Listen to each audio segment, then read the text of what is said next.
Except for you. Whatever I do. Oh, wait. I do forget. I see, like, you all. No. We have another command too. No, I just talking about. This looks better.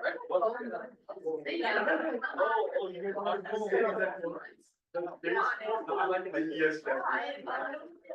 Don't trust them. No, you are trying to put it into the fire.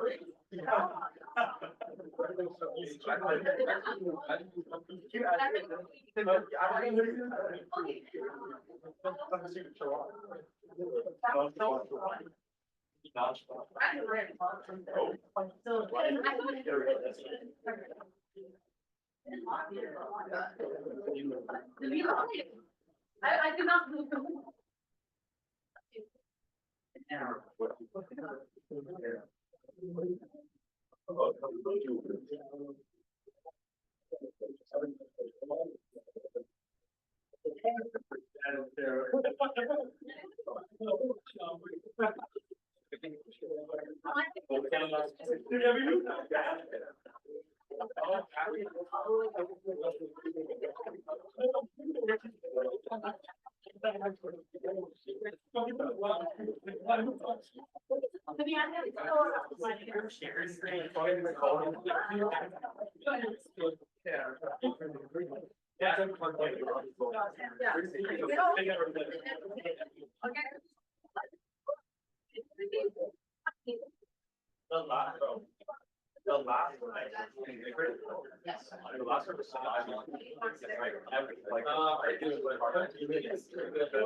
That's a lot of candles.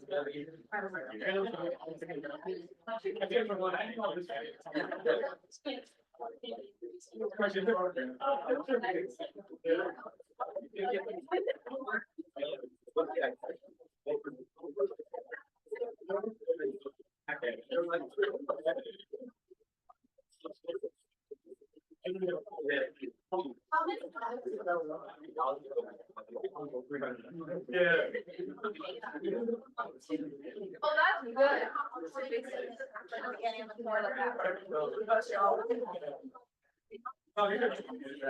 So every time I get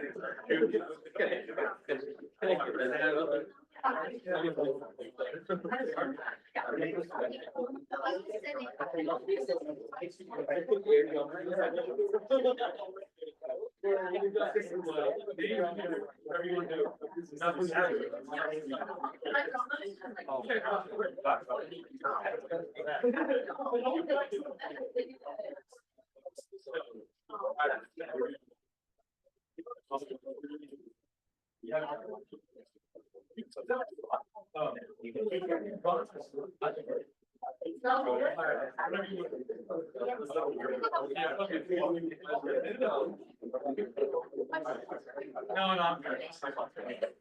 I'm not going to do it. Yeah.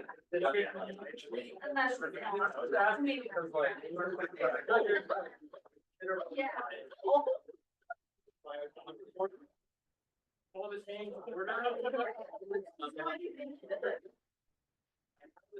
Order at 4 p.m. or 4:04 p.m. Thank you, everybody. Dennis, would you be local? Yeah. Thank you.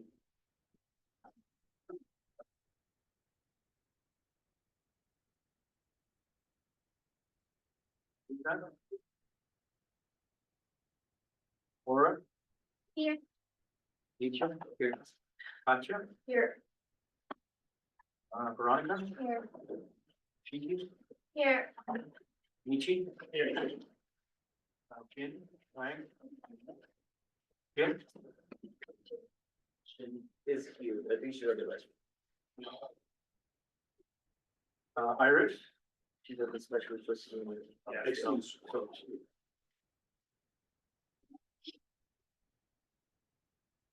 Rami? Here. Eureka? Here. Brian? Here. All right. Excuse.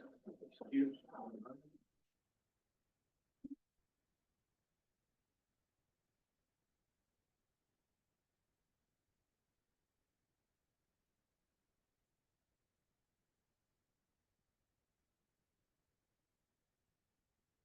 So, here.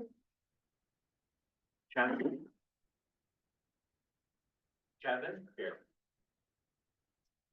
Waddy? Here. Joshua? Here. Jim G? Here.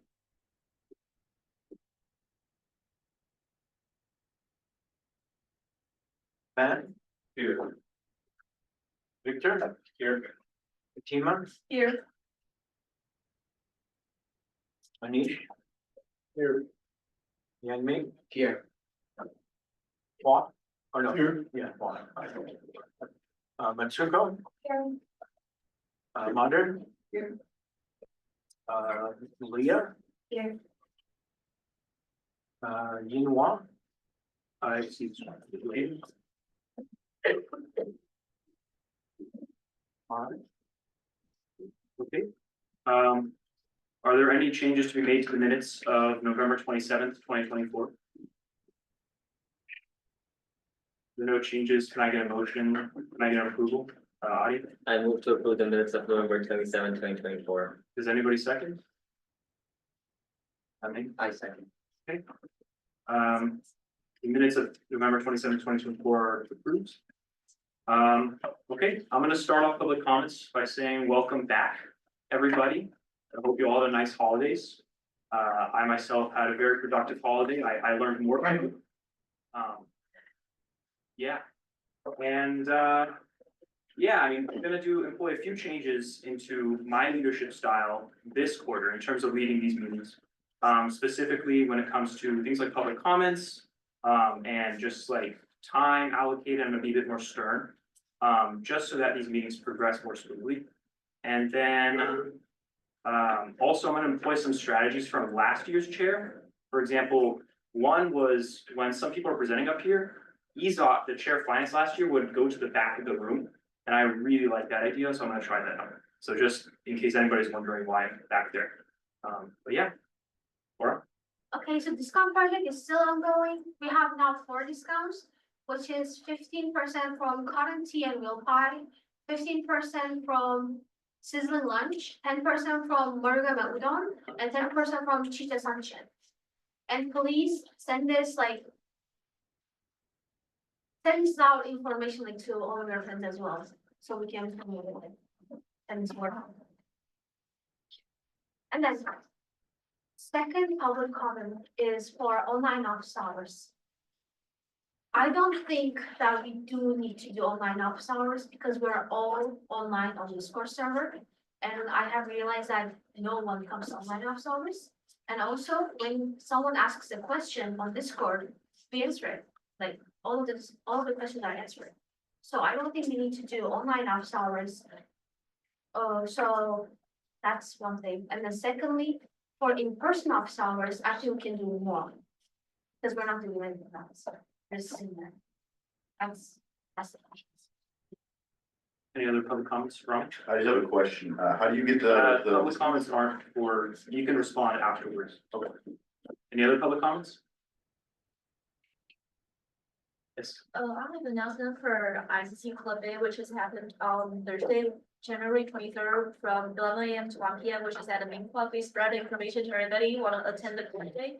And for those who are ICC reps, please be aware of RSVP in our ICC dorm, so you can get a table or half table on the club day. Any other public comments? Yes. I took the data first being that, if anyone wants to help organize like the March, I don't know about the meeting happening. We're starting to plan that now. And then the second thing is, we're starting like a clothing / resource drive for the LA fires. And, we're trying to like put people together, to start that. So if anyone wants to help out with that. Any other public comments? Okay, moving on. Are there any advisor announcements? Just welcome to a new quarter. Hope you all had a good break. And please, for those that the student elections for the executive officer positions for next term are this quarter. Applications are currently available and are due Monday, February 3rd by 5:30. Is that correct? Yes. And so we need everyone's help to promote, recruit and so on, and get candidates to apply. Especially from, many of our learning communities and disproportionately impacted students and so on. And that means we should be actually going to them and reaching out, and if they have meetings, attending the meetings, doing presentations. In addition to that targeted motion, everyone should please be doing classroom presentations, posting on your own Facebooks and so on. And we need to make sure that, of course, we're posting on the DASG, Facebook and Instagram and everywhere else. So we'll try and get as many candidates as possible for all the positions. For the executive office. Are there any other advisor announcements? I do.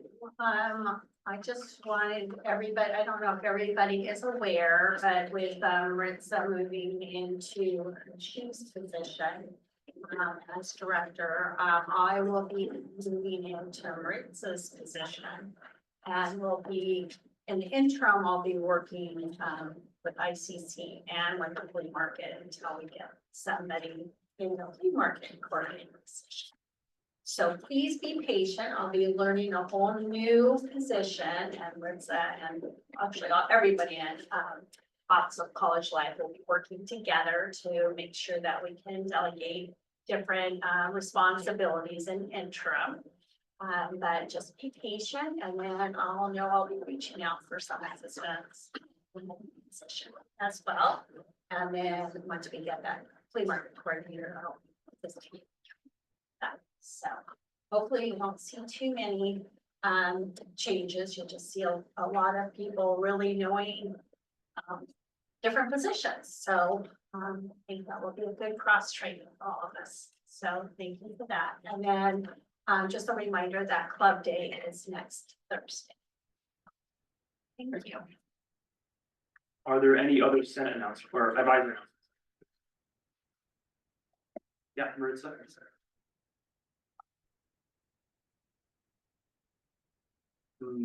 Maritza, did you have something you wanted to? If she wrote it, She wrote it. read it because she lost her voice. Oh, here we are, okay. Hi, everyone, I'm really sorry I can't be there. I'm really trying to fight this sickness, but I've still lost my voice. I look forward to being there to support DSG more hopefully soon. I'll do my best with the chat for now. Please chat again. That does make sense. Thank you, Maritza, and thank you for still being part of the meeting even though you're sick. Appreciate it. Any other advisor announcements? Okay. Are there any Senate announcements? Or All right, we will have a bylaw special meeting next week, Friday. Don't get to place, it's not finalized, but we're thinking upstairs on Brothers room. It's going to be 10:30 to 4. So if you guys want to come, you are welcome to come. And then secondly, Zachary Ho, the budget analyst, is automatically removed from the Senate. So we will have 2 midterm elections, which is for one for budget analyst and one for legislative affairs liaison this quarter. Or another admin position. Or another admin position, which we will talk about next week. Stay tuned. And then for the midterm election timeline, we will open the applications 3rd week, which is next week, and then we will close it. Which we will open it 3rd week on Wednesday, and we will close it 4th week Friday. So it will be open for 1.5 months. And then we'll have the midterm elections in the Senate meeting 5th week, both of them together. That's it. are there any other Senate announcements? Wadi? Dennis and Aura have already mentioned it, but I'll just repeat some extra things. The application for the general election is open right now and will close on February 3rd at 5:30 p.m. I've announced it on the DSG announcement Discord server. All the details are on there. Please let your company interns know about it. I don't really recommend filling out the application last minute. If anybody have any questions, please direct them to me. They can email. Secondly, winter info sessions will start next week. I will be posting a sign-up sheet for volunteers to lead the sessions on Discord later today. I have mentioned it before, if you sign up for a session and in case that you cannot make it, please message me, either me or Aura. Just to let us know as soon as possible. You can send me a message on Discord and I will not be able to lead much of the sessions this quarter. We're gonna be having 7 sessions this quarter due to time conflicts. And in case you're the only person who signed up, I cannot make it.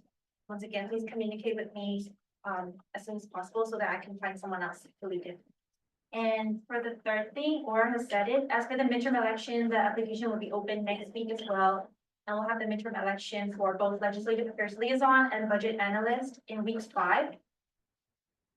So I just want to let the finance committee know to spread the word to the finance interns about this. Because the requirement to run for the midterm elections, only interns can vote for it. That's all. Any other Senate announcements? The one last announcement, if you guys want a discount from somewhere, let me know. That's it. Sounds fun. Any other Senate announcements? Okay. Student trustee is out currently. Are there any external shared governance committee reports? Jin? Committee on online learning met on January 13th, Monday. RSI party registration has started. Instructor would teach asynchronous class on fall 2025. Should complete the part 2. And we approved the hybrid guide form and we decided the lead for the contacting Fujian College's online learning committee about AI. Any other external shared governance committee reports? Wrap met yesterday. Some important news, the college life faculty coordinator position was moved to high priority, huge. And the HEPAS counselor position was also moved to a high priority, also huge. So, yeah. Any other external shared governance committee report?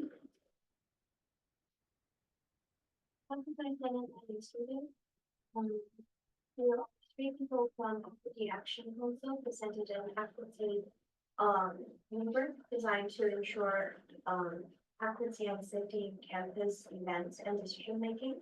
The rubric emphasized decision making, harm reduction, and accountability. The rubric is intended for on-campus events programming that impact students. In the future, it will go through shared governance process, including review by academic senate, DSG, and the college council before the final approval. The rubrics include prioritized groups like Black students, Latinx, Native American, and many other different groups on campus. We also briefly discussed the professional development day, a proposed day of the professional development day is April 25th, 2025. That's everything. Any other external shared governance committee reports? Just a little bit to add about that. And during the meeting, during the discussion, it came up that 25th may not work best, so it would get moved to the 18th. Still finalizing the dates. Are there any other external shared governance committee reports? Curriculum met yesterday. So at the end, so normally classes are supposed to be renewed every year, and if they aren't, you have to either give a justification for why it's not renewed or delete the class. There are 200 classes at the end, over 200 classes at the end that have not been renewed and have not been heard back from for over 3 years. So the curriculum committee is considering deleting these classes. Are there any other external shared governance committee reports? Okay. Are there any internal DASG committee reports?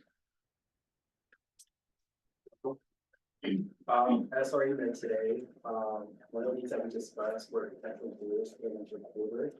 One of the things that we've been hearing from students is that a lot of students feel intimidated to go into the different meetings or the DASG spaces, such as the lounge and the chambers.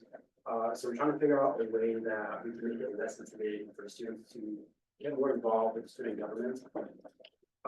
There were a couple of things that we were brainstorming. For example, one of the things for office hours, I do agree with Laura that it would be more impactful. So maybe one of the things that we can consider and maybe potentially add as a business item is instead of just us just sitting down at the cafeteria, maybe wearing our DASG sweaters, and then just going around campus and then talking to students and being more active. Talking to students about like, hey, this is what DASG is about. Just make it more interactive with students. Are there any other internal DSG committee reports? Finance met on Monday and we also had budget deliberations last weekend. Almost done with deliberations, just interviewing 5 more programs that we need more information from. That's happening this week. And on Monday, we had a budget deliberations question answer round and we discussed some ways to improve them. And we also displayed the drafts of the digitized versions on the agenda item request form again. Any other internal DSG committee reports? Programs met yesterday, we talked about scratch recap and we talked about the big events that we're gonna have this quarter. So for this quarter, on February 12th, we will have a Love and Connection Day. It's potentially will be in the conference room. We haven't booked the venue, but we will have an event before the Valentine's Day. And then except for that, the flea market will happen weekly. Also around Valentine's Day, at the end of February, we talked about we will having spotlight talent show auditions. So if you're interested in joining the talent show, the audition will be at the end of February. And then we already booked the event for that. The marketing should be going out soon. And for tabling this quarter, programs will be in charge of the club day tabling. And then the resource fair tabling is SRE need more help. Also, except for all the events that happen during the quarter, at the end of the quarter, we will have our de-stress days. And hopefully this quarter we will get pet therapy instead of dog therapy. And that's everything that we discussed. Any other internal DSG committee reports? Administration met today, and I already announced what we talked about, but the addition that we talked about is the administration code. We're gonna change the code. We're thinking of adding 1 position and removing 1 position. So we will present that in the next week's Senate agenda. Any other internal DSG committee reports? Want to add on for the SRE committee report, we got a lot of suggestions from interns, like, once again, they felt there's a lack of connectedness between PhD and interns, so perhaps having some sort of bonding or like whatever day to have more connection between ourselves, I guess.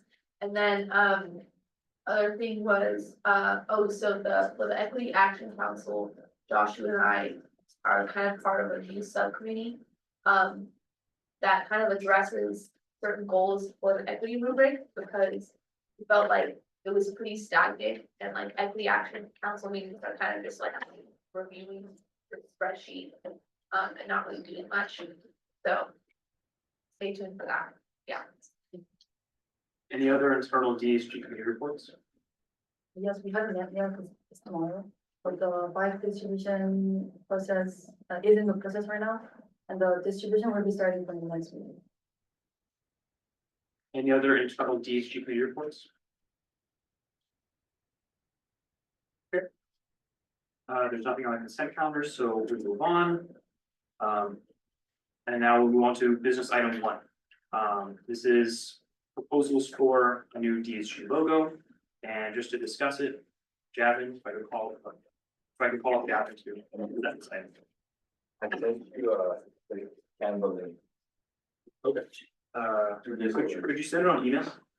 Oh, no. Don't do that right now. Yeah, I can't open it up on the commercial. Yeah, that's fine. If you could also just do the Zoom.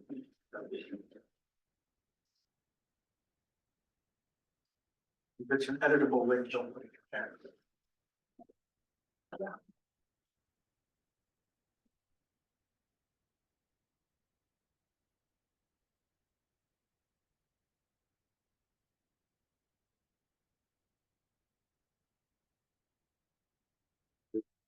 We do the Zoom meeting on the DASG Senate.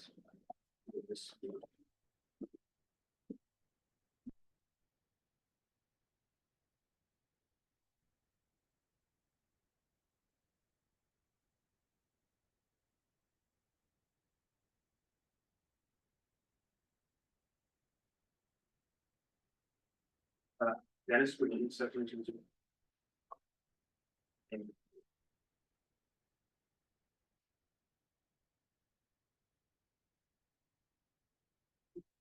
Oh, check. Exactly.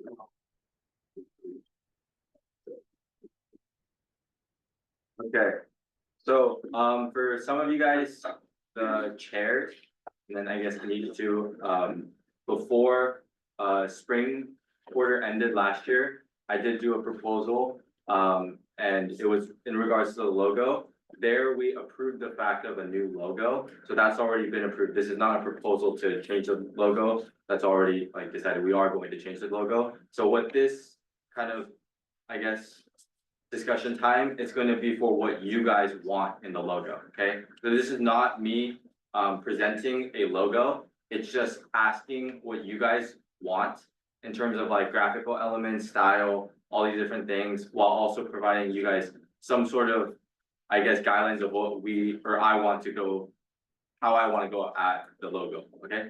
Sound good? All right, so first of all, why are we getting the new logo? Just to recap, the last meeting, if you guys weren't there, professionalism's sake, right now, the logo that we have currently is very cartoonish, doesn't really, I guess, embody us in any shape or form, and it's kind of just cute, and we can add it onto different things, right? So we want to change it up a little bit to make it a little bit more professional and utilize it for more variety of things.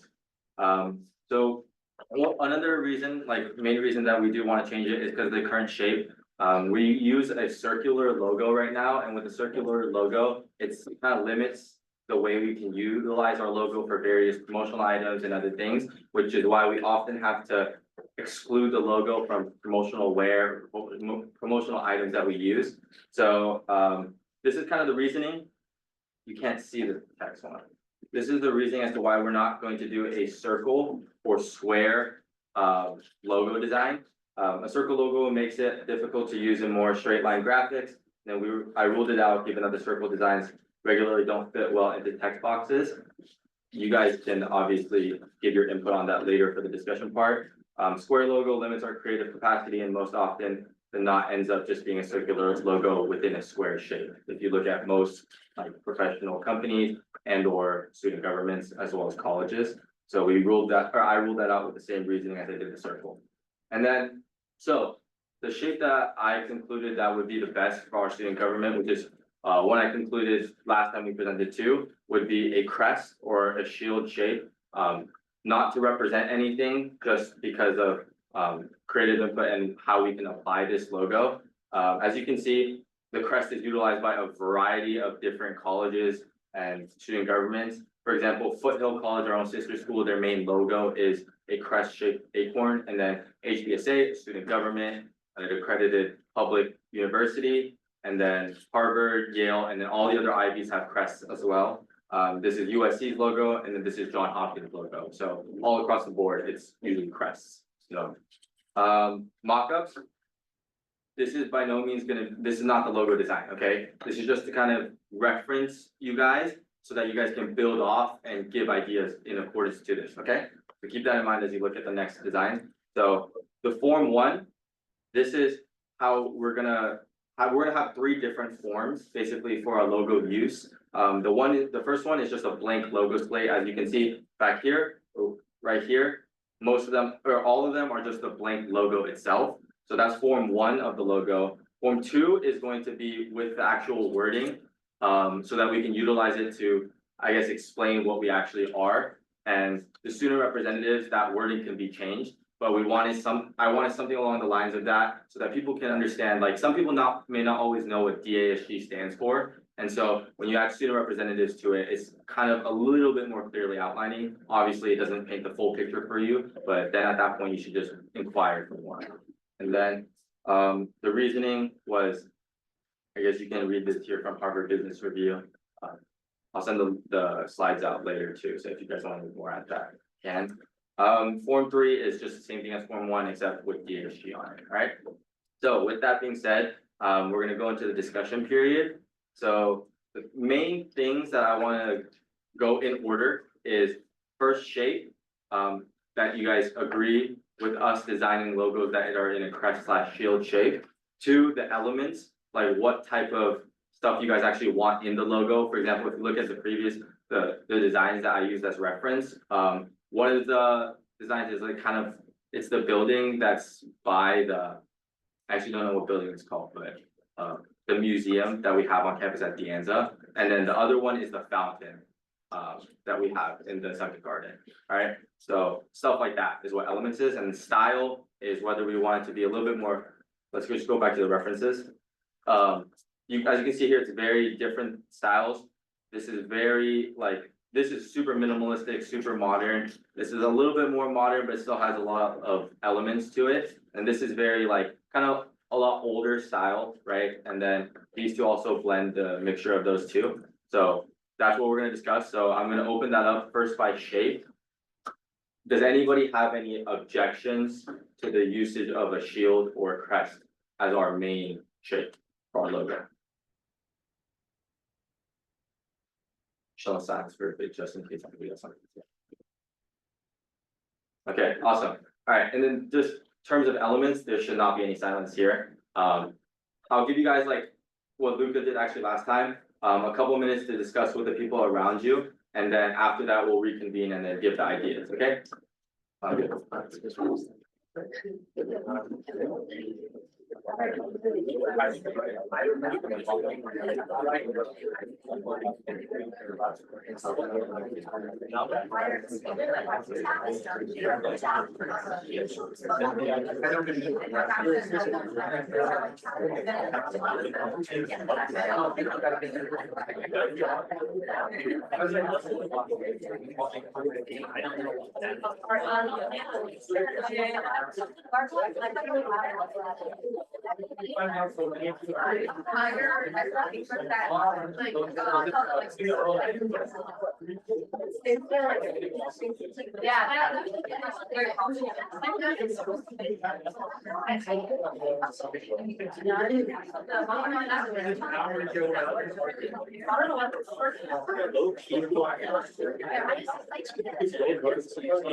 I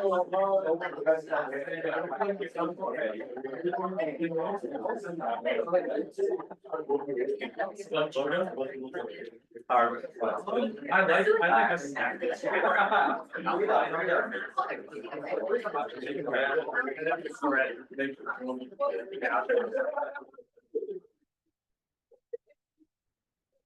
Alright, awesome, okay, of course, wait, before we do that, sorry.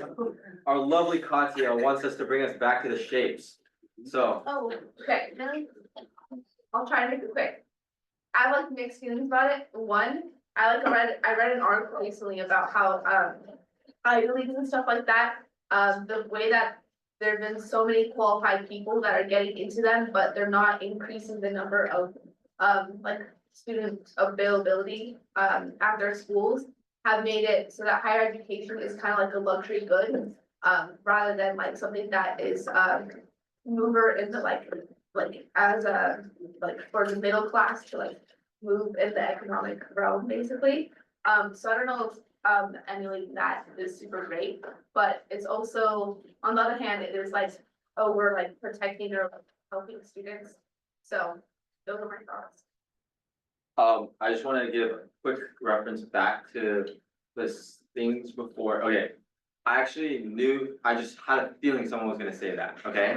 So, about regarding the Ivy Leagues, which is why I didn't just include the Ivy Leagues, I was going to actually. But then, that's why I also included the Foothill logo as well as the HBSA logo. Not that the HBSA logo doesn't represent that any less, but most of the UCs all have a crest shaped logo as a form of their branding.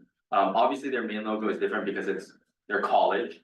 This is kind of just their subset for that, but it's like, yes, you definitely could argue that there's probably a lot of truth to it, but at the same time, it's still implemented across a lot of various like levels of institutions and I guess different organizations within those institutions. So that's the argument I would give towards that. If you do feel very strongly about it, offer us a shade. Okay, I was gonna say two more points. I mean, yeah, is that, so for Foothills, it's like, there's nothing else to it, it's just the shape, which is why it's chilled and socially important. Versus like, and then also, like, for elements, we're definitely gonna include more like, what were iconic or like, things that give more status to it, right? And I think for that, we're gonna just keep replicating that effect, so, yeah, that's it, but like, I don't feel super like strongly on this one, so that's it. Alright, awesome, yes, Lord. I have a general question. You're saying that the shape is privilege? I'm not understanding. Low key. And also, I don't think we've done enough to like be of such high status. Like, we do things for the school, but like, so does a lot of programs on campus, so like. Which is, yeah, the main reason why I said earlier actually was that this time, because last time we used the shield as like. One of our logo designs had like a 3 where it's a shield, and the reason we gave for the shield was because like we're protecting our like representatives and whatnot, right? So it's like a symbol, but for us this time, the reason we're choosing the shield or the crest is, doesn't have any like symbolism to it. It's just simply so that we can utilize it better for like creative stuff and promotional items if wear. I don't know, I think for me, I still have some mixed feelings in terms of using the crest. Cause I don't know, I feel like when you put that on a logo, it kind of feels like you're defending something, right? So in my mind, it's like, if we were to put that logo on top of like, I don't know, like the lounge or something, right? For example, I think it would further make students feel like they're not, like DASG is just kind of like a closed community, right? Further making students feel intimidated to go in, right? So I'm not sure yet about that specific shape. I'm still trying to process it in my head, and I still have to make feelings about that. So, yeah. Yeah, I have a really quick question. I looked up other student government logos, and there are a lot that are in the shape of a circle, including like NYU, which has, in my opinion, a pretty cool logo. Is it that huge of a change in terms of This, I have a question, sir.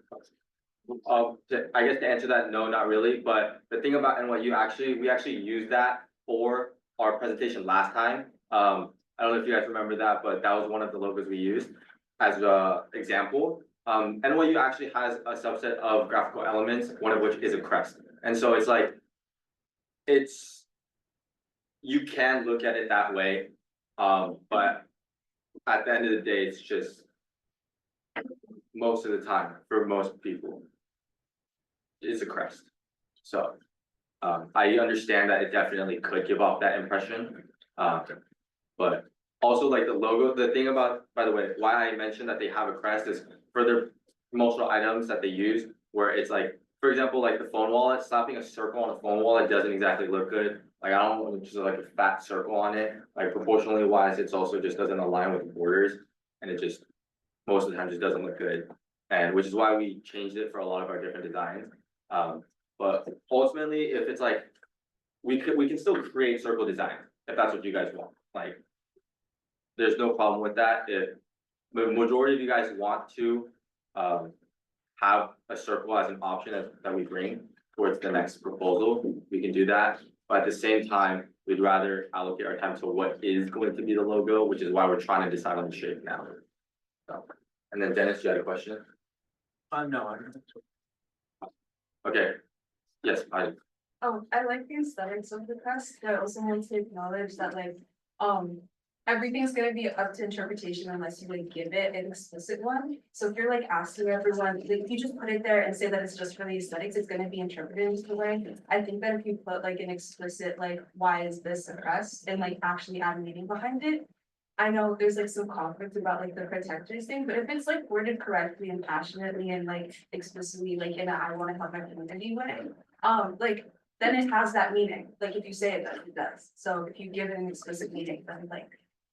Is someone to tell you that it's wrong, like, yeah, so I think it can be done. awesome. And Leo, I mean, when I first saw it, I thought of it as like defending the interests of like students. So, but I do understand like both sides, and it does kind of like make me like think differently of it, but that was like my first impression of it.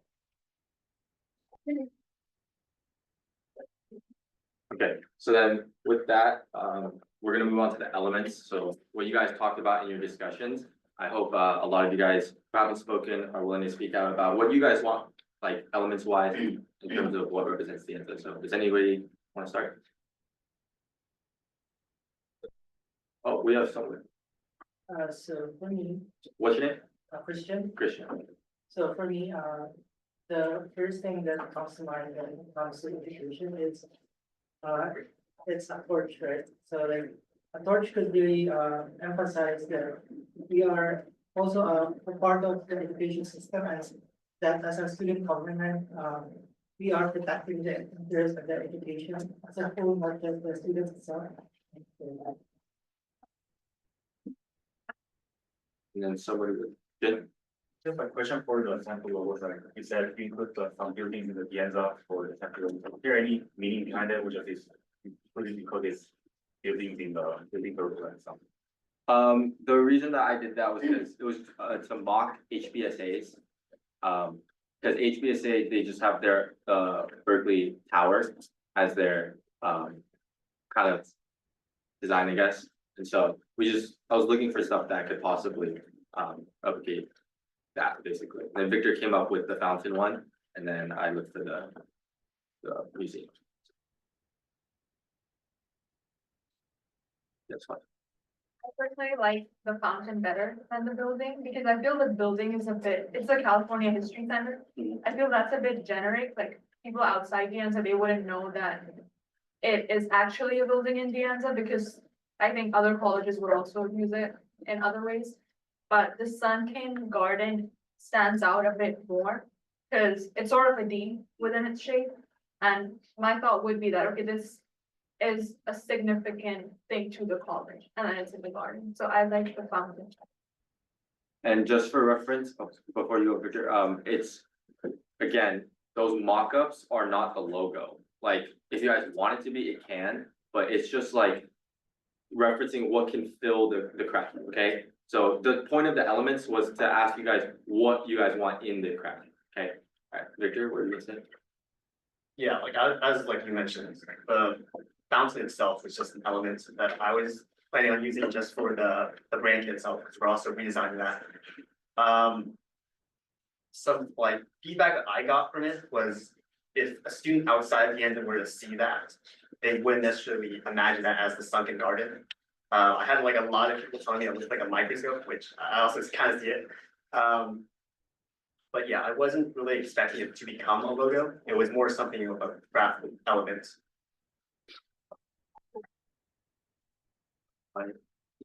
In like elementary schools and middle schools, like in the area, one of the first, whenever someone comes to the end for a field trip, the first thing that they go to is the planetarium.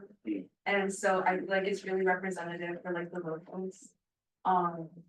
Yeah, I just thought it was cool. And I thought the sunken garden one was like representing the planetarium. My bad, but like, yeah. Van, did you have something to say? Jason, I don't know if you can show the ends of college logo, so there's an archive. So that's one of the elements I want to use. This guy also represent the whole college, and maybe we can make something up too. Just wanna make sure, I think that would be a great idea too. I'm definitely gonna consider it, but there could be possibilities where it would conflict with like copyright issues and we can't utilize it, so just letting you know, just in case. And then we got, what's your name? My name is April. I would personally think that a mascot would definitely be memorable, not only professional, but a lot of schools have their own mascots that represent who they are. For example, UC Berkeley or UCLA, they would use a bear to represent their university. And usually the answer has a mountain lion. Mountain lions also represent strength, courage, and wisdom. And not only does it protect the students' interest at best, it also shows how we show courage as a student, stepping up and building ideas, breaking barriers, and building bridges to start a foundation for ourselves. Yeah, absolutely. Again, with actually, that one I know for sure, we would love to do that too, but we can't use the mountain lion in any regard. Like, that's just like not allowed for us, because student government is technically a separate entity from the Yale College itself. So I think we'd have to discuss, I mean, there's possibilities. there's possibility. The arches or the mountain lion, in either case, we'd have to talk to them.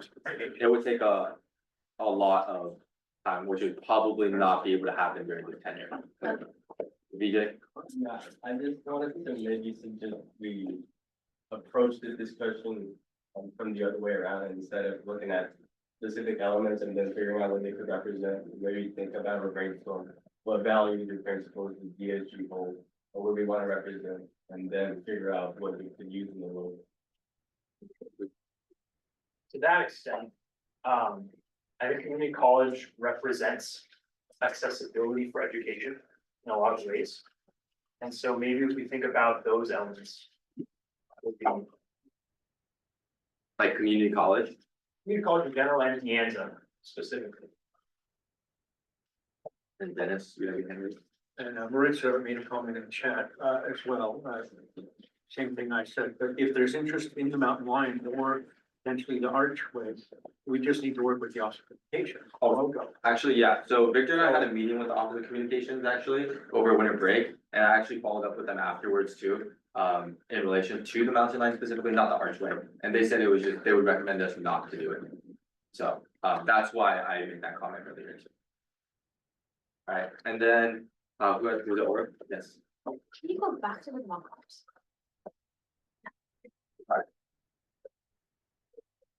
So along the lines of what VJ said, is there any like principles, like guiding, I guess, mission that we have at DASG that you guys would want it to be represented within the logo? I also would like to say, I really like that the year is there.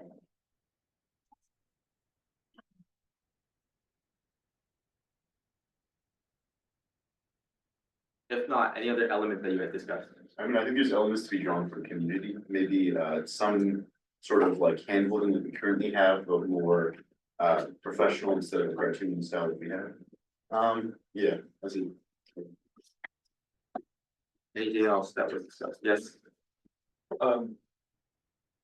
One thing that I know we definitely, I know we're agree on, and like we brought this up before, just when you are looking at the logo, you want to understand that depending on size or use, there are some details may not be possible. So, posting a very large logo on a flyer or something is going to be very different than, say, putting out a pen or whatever it might be, as, multiple items for these cheap. And then, that's one of the reasons, the current logo is simple, but we also have two versions. We have a version that says DASG Student Government, and then we have a version that says DASG. Yeah, just to address that point for everybody too, that's actually why Victor and I are working on the brand kit. So I want you guys to look at it with this as it's just the logo, and we're only gonna use it for logo purposes. Other stuff like that in terms of accommodating different things like pens or pencils or like lanyards where we can't exactly slap the logo onto it because it's too detailed. Don't worry about that because we have other elements that we're creating to represent DASG. And that brand kit is gonna be presented here later on when we're finished for you guys all to approve, okay? So it's not like we're just doing that and then we get to utilize it however we want, so. I also had a suggestion for how we could go about getting everybody's thoughts. We could have it so we do like, everybody brainstorms on their own ideas, they talk amongst themselves. They send you and marketing a whole list of ideas. We put it to a vote. It could be like unofficial on Discord, just as long as everybody's name is on there. And that's how we slowly build which shape we want, which elements we want, and we bring that thought process and consensus into Senate another meeting as well. I think that's Not to really- pull away from the discussion, just. So yeah, just. Can I add on? Yeah, sure. Can I add on to your opinion? Not only can we talk about this as like a whole for the Senate and for the city government, I feel like also opening up like a forum of other people's ideas on campus, giving them their own suggestions of what they want for ideas. That can also bring other students to feel like they're connected to the student government for DSH and be able to have fun and then also experience what it's like to do our part and have them like basically fill out a form of what they want. We vote for, we vote, we give our own opinion, we choose a pick, and we choose like at least the top 3, top best, top 5, based on the shape, element, style. I think that's a great idea. If we can, one thing about this is, also one thing to know for all of you guys is that Victor and I are we need the main logo in order to bring in the brand kit to you guys, right? So, with that being said, we do want to finish this project, hopefully like at some midpoint during this quarter or like at the latest at the end, right? Like that's really, we don't want to do that, but we want to start implementing this brand kit across all our stuff before we leave as well. So that next year's officers or senators can also have an easier time acclimating to the new brand kit. So if we can do that with the time that we have, I think we'll absolutely take that suggestion. Sorry, real quick, what's a brand kit? Brand kit, okay, so if you look at our Instagram,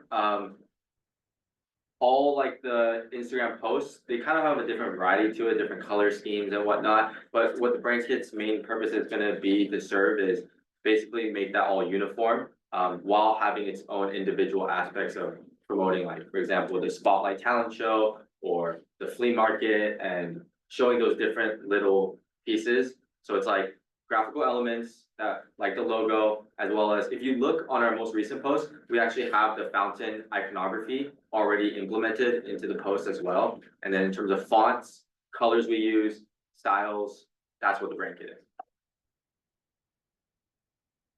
If we're gonna do like a Google form, whatever response thing for this, can we at least agree on the number of elements we're gonna use, since if sizing is gonna like impacts the detail that you can put, then like maximum.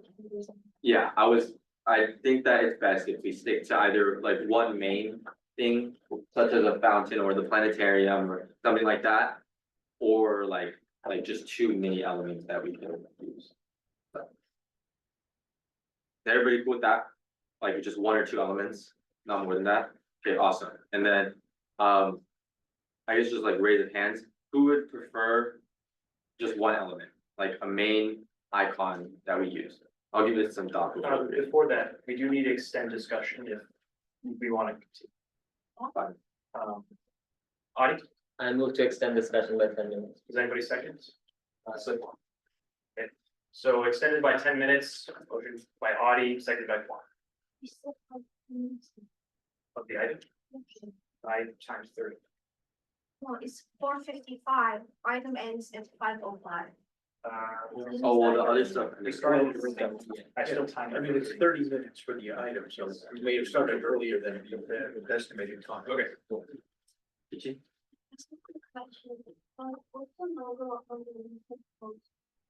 Yeah, the DASG, yeah, so that's our icon. It's, so we have an icon and a seal right now, which is basically that fountain. And we're just implementing it as kind of just a way to, because we're trying not to use our logo right now because of the fact that we want to keep those posts that we have up on our Instagram. Because like, if we do the brand kit and we approve it midway through this quarter, we're gonna have to like get rid of our old posts, right? And then if we have 2 posts on our Instagram and it's DASG, it's like the traction is probably, people are gonna think it's like, oh, what is this group even doing? So really want to get it. Any other discussion? Yes. So I have a suggestion for the forms. I mean, like, the public can comment and suggest more on what elements and things that they can bring up to us and then do the thing or something. We can use the Discord server also instead of just like giving them a meeting form to like to put their ideas so that it will be more of a discussion rather than just like giving their ideas and then giving it to us instead. So that it's more of like they more agree. It's more agreeable. Just to address that, I think, again, what I said earlier about the time save, I think it would be for time's sake, in order to make compromises in that regard, like decide on something here and send it out to the students in order to vote. So I think that's the best perspective. Okay, style, I guess elements wise, I think we can work with that. Nobody has any more like pressing elements that they want to add, right? All right, awesome. Style, is there like, going back to this right here, okay, so out of these 5, think about Harvard and, or no, 4. Think about Harvard and Yale as the same, and USC and Hopkins as the same, and then this and this as different entities. So out of the 4, what style appeals to you the most? It's not gonna look like that exactly, okay? Just out of the 4, which style appeals to you the most? Luca? Could you define style? Yeah, for each one? I guess, yeah. Okay. Simple, modern, detailed, old, detailed, old, simple. How do you differentiate between the old and modern? I don't understand. If you look at the graphical elements, like the fonts that they use here, it's very like kind of Gothic style. And then here it's very clear cut outline, the colors as well. This one, it literally has nothing, just an acorn. It's like, these are both very geometric, and then these have a little bit more outlining and popping elements to it. So if you look at the book, it's like layered versus this is just flat and 2D. And then here, Torch, the same thing, it's layered, it has texture, and then obviously both of here, there's no texture, it's just flat. Any preferences?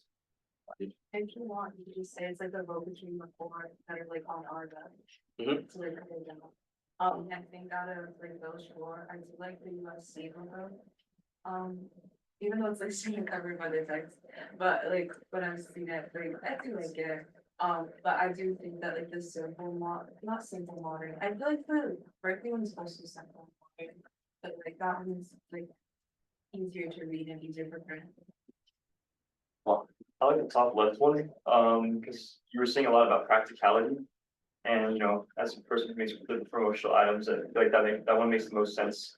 The Harvard one is, yeah, like you said, there's too many layers and printing things like that would be a little difficult. And plus the simplicity of the modern one, it looks good and it's simple, so it's like the most practical out of the four, in my opinion. Bottom left has pretty much like blank slate, and so like that doesn't represent us at all, so I think the top left one gives us the most potential to have representation and also just be practical. Okay. Awesome. All right. I agree with bottom left. And then anybody, for the people who haven't spoken, can a couple of you guys just give your opinions? Veronica? Just to add on to what literally everyone else said, that one is also, I feel like, Top would left? be the most appealing, top left, yeah. I agree with Veronica, all right, Jin? I like the USC logo. No. Do you have designs from other community colleges? Because I feel like as a community college, I also went to other similar, other than like your university. Yeah, so I wanted to provide those as reference, but a lot of them, the logos, to my, I think you get what I'm saying. Like, it wasn't all that great, and they were all old. Like the newest one was like made in like 2008 from the community colleges here around here. So that includes SJCC, Los Posts, DVC, and there was one Berkeley City College. I mean, at least like a more diverse like design, because I feel like Harvard and Yale have a pretty similar design. Yeah. The detail of UCSC combined with like the bold lines of the upper left. Okay, so given that it's, Victor? I was gonna say, I feel like we should base the style of the logo off of the brand kit, since that's more done than the logo. I guess for reference, I would personally say that the top left is probably the most aligned with our ranking, right? Okay, yeah. Then with that in consideration, we'll try to implement some USC elements if it does work. Otherwise, we're going to kind of shift towards the style wise to the top left, okay? All right, yes, look good. We heard like 5 voices. Huh? We heard like 5 people. I say we should do like an actual vote of the entire Senate at least. Sounds good. Okay, raise your hand if you want, like, It doesn't have to be now also. I think it's just preferable for us now. That way we can actually get started on the logo. I thought you were gonna do survey or something. So that's for the elements. Like what we're gonna utilize. This is style. So we split it into 3 discussion points, by the way. This is supposed to be just a discussion.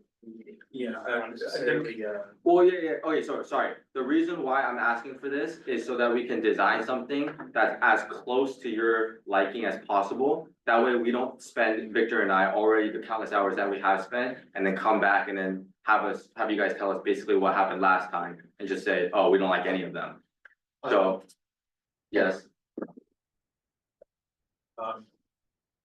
I think what you need to do is have the style be one of the questions, the first question, perhaps on that survey. And really, I'm not sure how you're gonna design anything until you also know what elements people want on it. So knowing the style now or as part of a survey, I don't think is gonna help with creating a logo. You need both. So I really do agree with Luca that we need everyone's input. So I would suggest everyone submit that survey, or putting that request on the survey, include about style.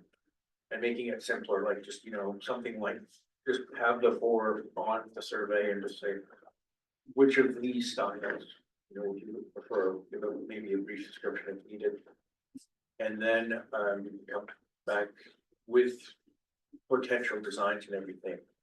But I really don't think it would be appropriate to ask for a style now. And I'm not sure what you would do even if you had it until you know what elements people want.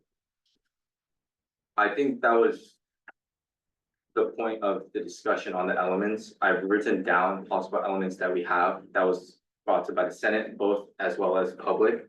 And so I feel like we have a decent amount of stuff that we could go off of to provide designs. By the way, we're not gonna finalize our designs with like our first design, right? So we're gonna bring it before you guys again. That's the point, is to make drafts which is why we're having this discussion. Otherwise, there was literally no point in me coming at this time. So if I'm gonna send out a survey, I could have done that before and just not done this meeting. But the reason why I'm doing this meeting is to get your guys' active input, because I know if I send a survey without coming here, most of you guys probably won't care that much, because I know I wouldn't, right? So because of that, you guys are forced to be here, give your input. That's why we're going about it this way. Luca.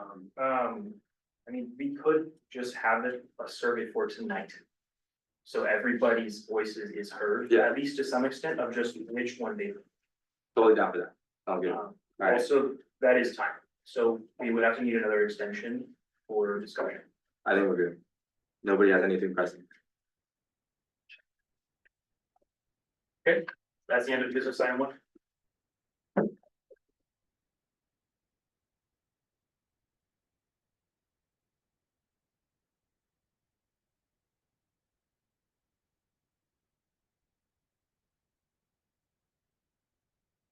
On to business item two, that's election code changes. Can I ask a question? Yeah, Short question. Business item one was listed as an action item. yes, Information that is, action I would item. want to preface, I just, I think that was.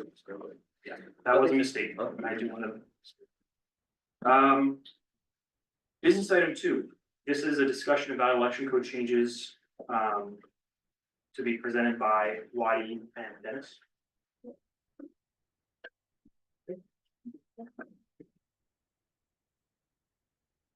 Yeah, I was gonna, share screen. Over it. If possible. I need to stop sharing that. Okay.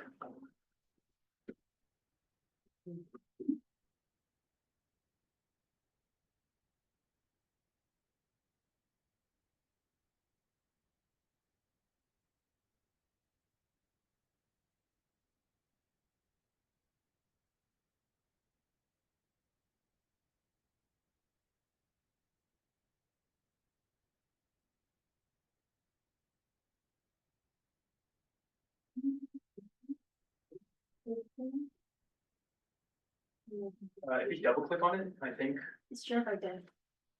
or I mean on the. Hold on, please, I think I know what you mean. Well, that's on mine, but if you're trying to make that bigger over there, yeah. This.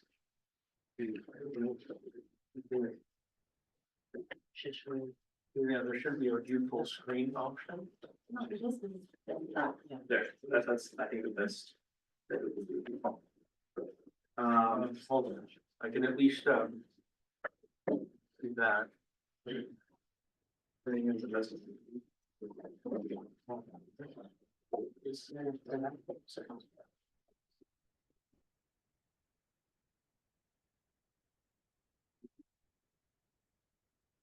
All right.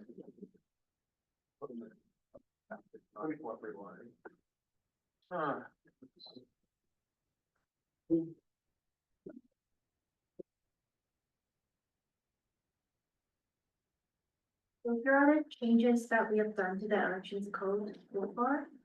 This is just gonna be to present the changes that we did, and the next week, we're gonna have to, proving the changes that we made. But just to clarify, this is not finalized, guys. So if you have input, please make sure to give us.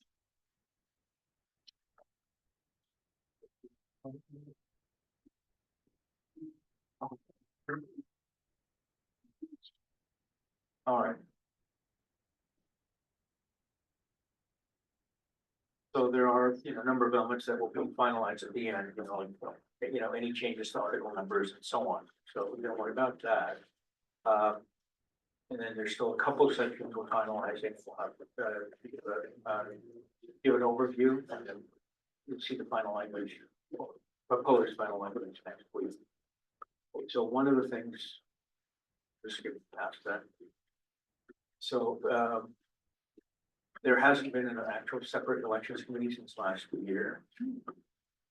So, so it was already changed before that the DSG administration committee shall act in the capacity of the elections committees. Instead of having a separate membership section and so on, or list.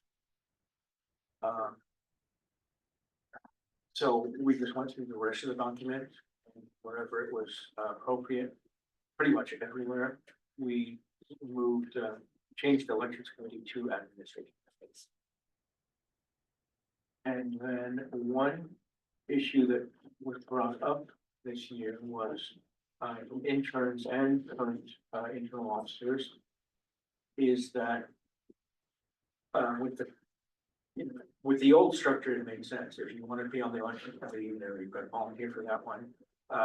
You just couldn't be planning to vote in the general election. But with the current Senate structure, that's a little too restrictive.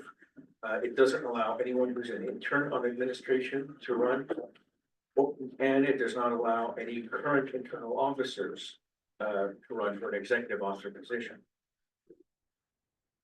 So I discussed it with Machu as well and thought that perhaps the best way is the main reason for that is simply conflict of interest, at least during the complaint process. So rather than just saying they can't run or they can't be in the admin committee, it's any members running for a DSG executive officer position in the annual election for the next term of office must recuse themselves from any discussions and actions regarding the election. A little bit of clarification because this came up last year for what is essentially what's this code about and what the election or admin committee does with regard to these elections is the admin committee shall manage the annual elections with each executive officer and each internal officers for the next term of office. And then there's in parentheses, because this was the question that came up in fusion before about the fusion. So in parentheses, it says refer to the DSG bylaws for information regarding midterm elections for filling vacancies in the current term. And then another bit of confusion that has come up in the past is, well, what's an officer, what's a senator? Well, senator is the umbrella term for everyone, every voting member of the Senate. We're just clarifying that in this code as well.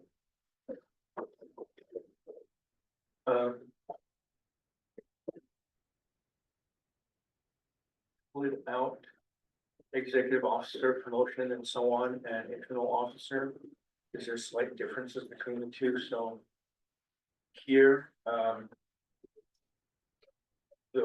of the main differences is that, in addition to promoting and all that, where to go? Encourage students to apply and vote. But internal officers, we just want to make sure that they are encouraging students to apply. The voting process is different for the internal officers. Dennis, I don't mean to interrupt, but everybody, should I turn the lights down a little bit so you can see the screen?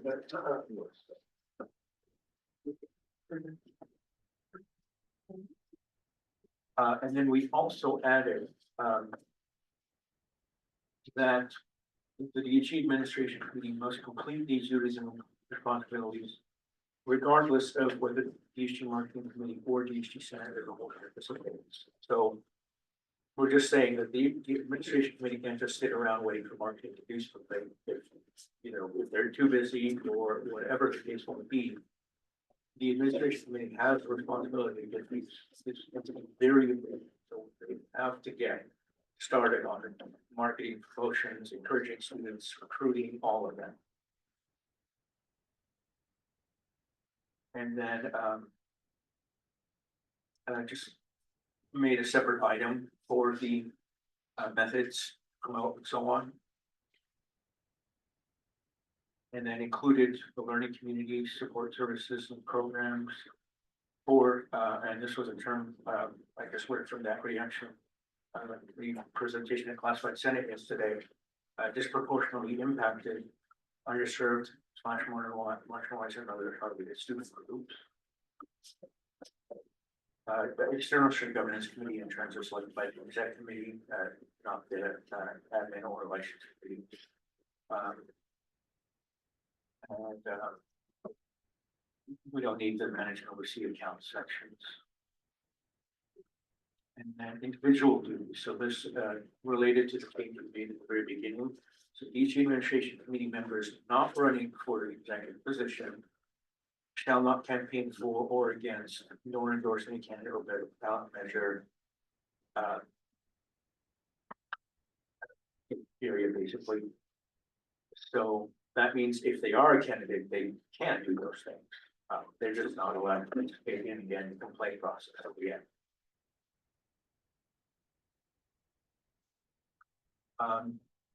Some changes, some of it just wording updates and so on for the schedule. I also put the schedule into a table instead of the way it was before, so it's a lot easier to read. And so other than just some wording updates, like it's the polling wording, because a lot of people were, confused what does polling mean. We did this last year as well, but we just updated the code to match, because we didn't take 1 week was enough. So internal office applications are due end of week 2.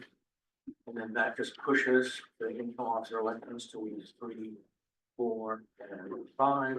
And then I think last year went for 4 meetings, but I don't remember. But in any case, we added a 4th meeting, so week 6, just in case there's a lot of candidates going on, if we get 2 following 3 meetings.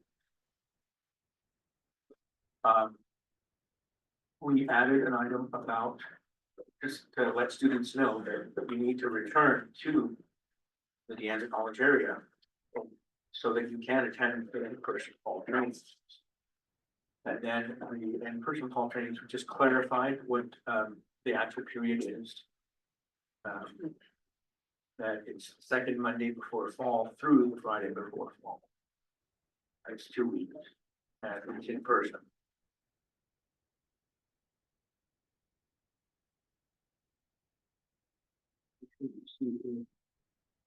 This is fun. Candidates shall run on individual tickets for their positions. And the reason for that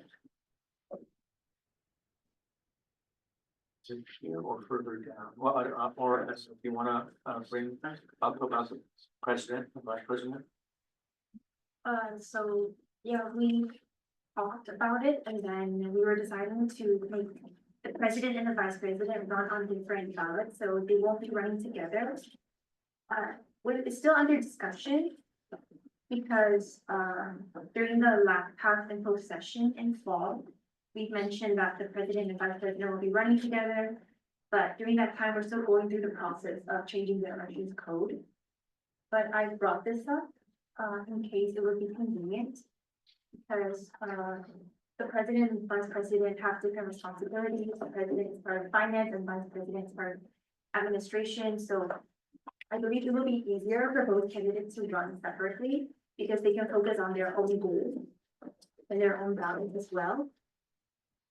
And also people who wants to run just for vice president cannot run as vice president. That was Correct. in the current I was a vice president, I wanted to run for vice president, but I couldn't run. So I had to ask people to be my president and that was not very efficient for me. And if Luca did not agree, I would not run as any DASG executive. Yeah, just quickly adding on, I met Aura a week before we both ran. They're not great, but. And one of the things,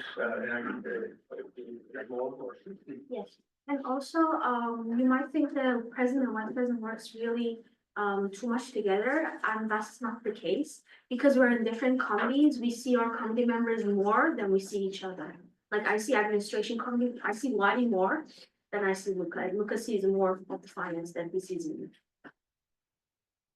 Yes. and then some of the other rationale, because this is not a new idea, we've been thinking about this for quite a while. So one, like Aura mentioned, the current way, or what's in the current election code at least, was very limiting. It was preventing a lot of people from applying if they could not find a matching pair, a person to run with them.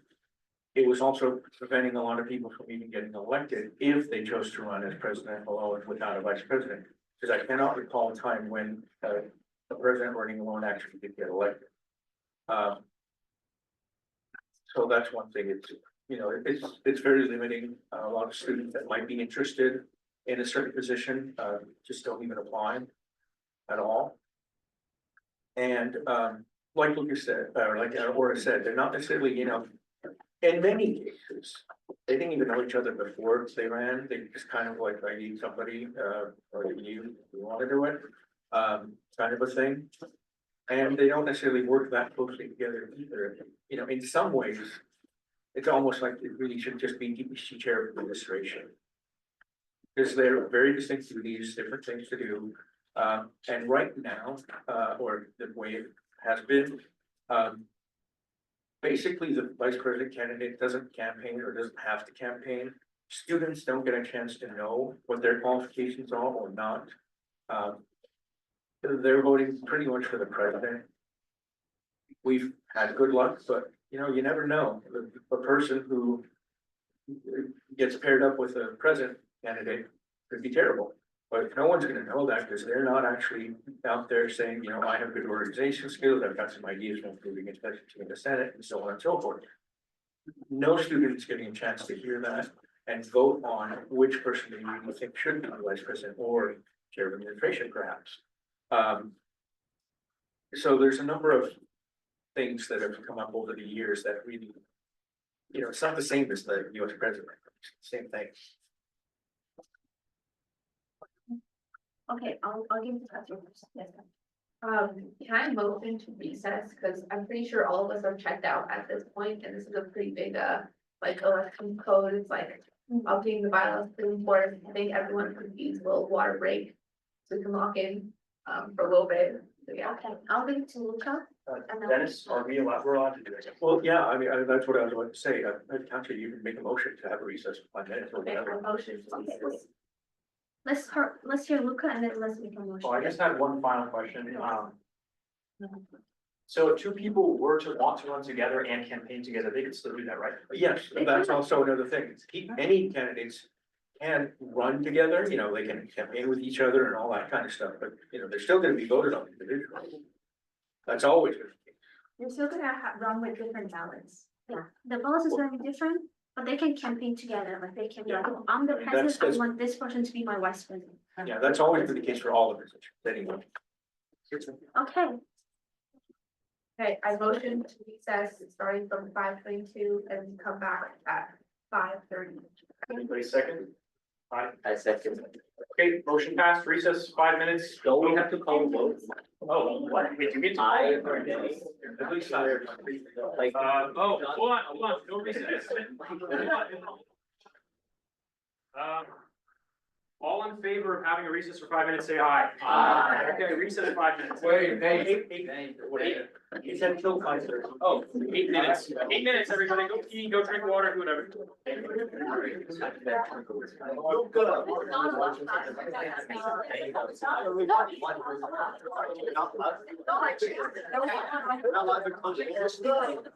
you don't even have to. Like, people look at it. Look at it.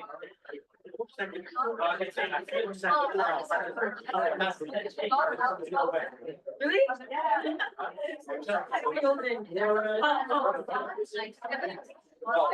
Like you You're never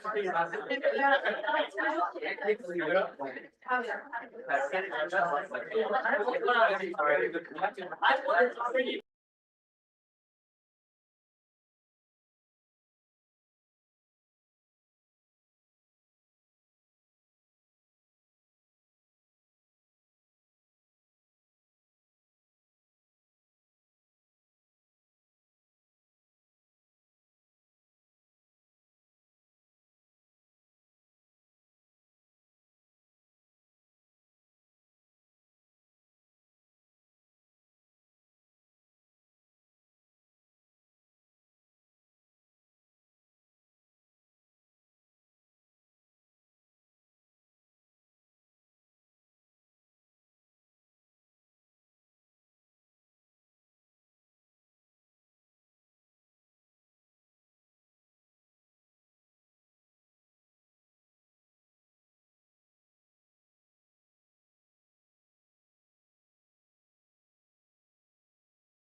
Hey, bringing everybody back. We'll continue with the elections code changes. Everybody. Thank you. Wadi, Laura, thank you very much. Okay, so for the vice president and president not running together, are we okay with that? What do you guys feel about it? No. No, who said no? How are we feeling? Good? Good, okay. All right, just some clarification, although I'm sure we're still gonna get questions about the candidate numbers on the ballot here. About, how those are selected. If you remember, we used a random number generator, got some numbers and then used the numbers to sort the candidates.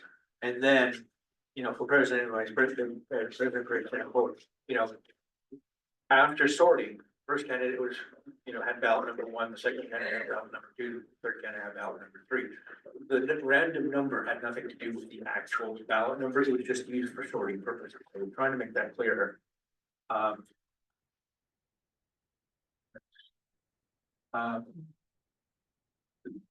think there's a little more to do here, but we're trying to clarify all the steps in the election result process. And one couple areas we're still working on adding. We want to make sure we get it just right. Is we're going to, because of the confusion last year that we saw, we're going to be adding more details about the complaint process and appeal process. So, candidates need to be, there, if they have any, they need to know what it's about, if they want to. They should know ahead of time, if you have people you want to speak for you, or you have evidence, bring it with you, because people didn't know what it was going on or what they needed to do. So we want to make sure that that's clear in the code about the complaint process and then the appeal process as well.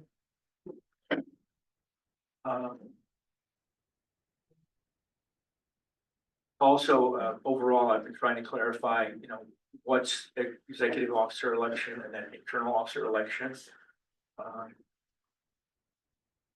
So this isn't necessarily a Senate thing, but came up with some different language. This is going to go in the bylaws as well. That all candidates and members of the DASG Senate and ICT must adhere to all the DASG, ICC, college district, local, state, and federal laws instead of acts, bylaws, laws, codes, and but all laws, which is an umbrella term for all of that kind of stuff. And then we want to make it clear, this has come up. This just applies at all times, everywhere, on and off campus, in person and online, just so people are clear. And then.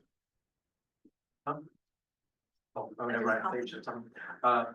And then just briefly, including but not limited to the DASG bylaws, ICC code, DASG code of conduct, and this has a new name, FHDA standards of student conduct, and we also included the actual board administrative procedures number here. And then this was also based on some issues that happened last year, more than once.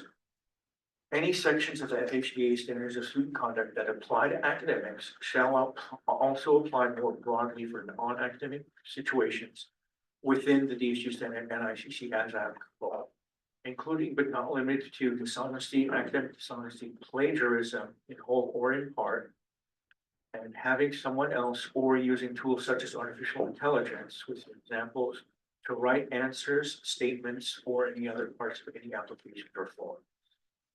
Basically, we make this very specific. This was very broad, and then no one was talking about AI or ChatGPT.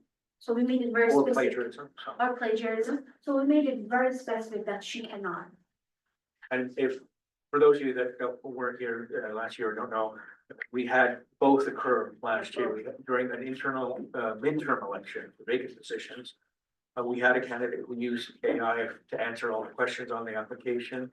And he forgot to remove some text that says, and you can change this text to match your own style, or something to that effect. And then we also had an incident of plagiarism occurred during the actual executive officer general election, where somebody basically copied last year's president's candidate statement from the prior year, just made some slight changes to it.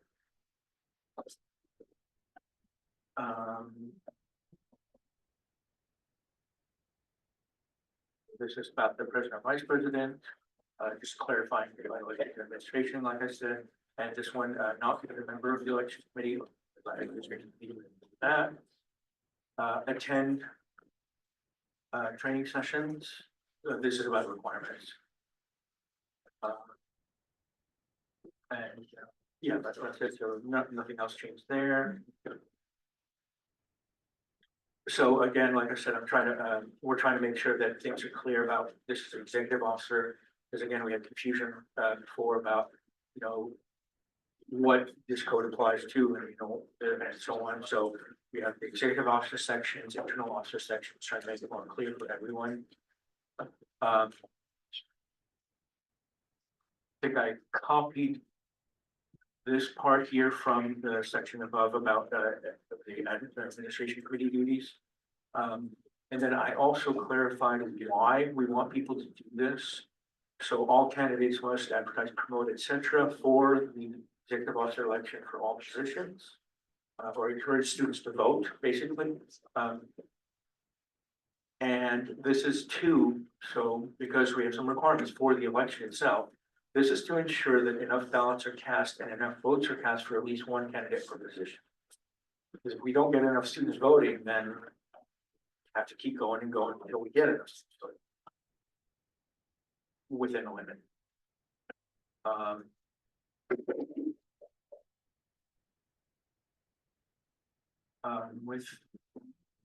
Okay, and then just clarifying this, not even sure why it was written in this particular way, but basically libelous behavior regarding any candidates or the election instead of what was there before.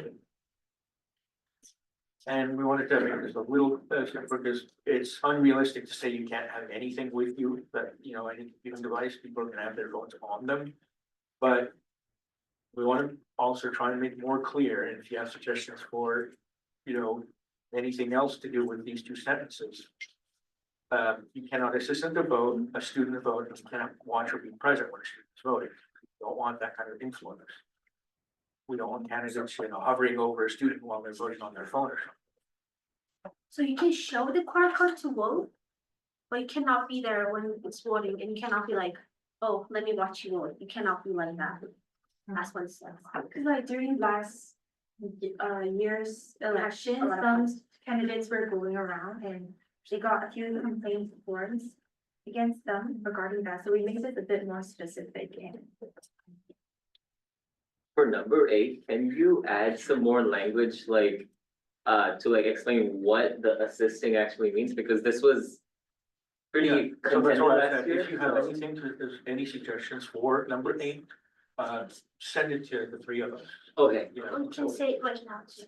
And if you have a specific language or suggestions, we can. Give us the sentence. So just stuff like you cannot tell them how they're supposed to vote, you cannot touch their phone, or you cannot tell them who else to vote and stuff like that. Just make it super specific, because last year a lot of things happened with that point. So I think You can only something show- about you can only direct them to the voting site, and that's it. Something about that. Yeah. So you cannot assist them Can to the only- voting in show, any way. We can clarify this more. yes. Could I ask why the language for ballot measures has been removed? Because I noticed that earlier, but We can go back to that in a moment.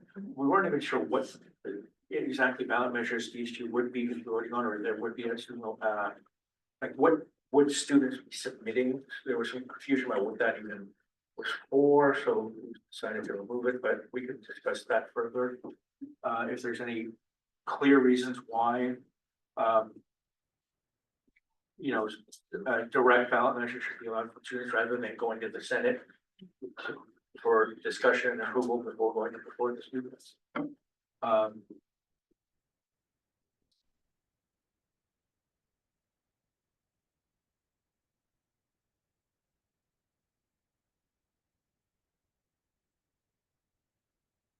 hearing so far. Can I ask a question about the document? Yes. Why is it sense left alignment after justified alignment? Huh? The alignment in the document. You could do the other, you could works on it, but, I don't think any of the other DSG bylaws or codes are that way, but that's not, or something. Is there a Yeah. reason why? It just looks more better when it's like justified in the articles. Instead of it just being on the left. It's like, if there's a sentence and then it's not like on the same level of like.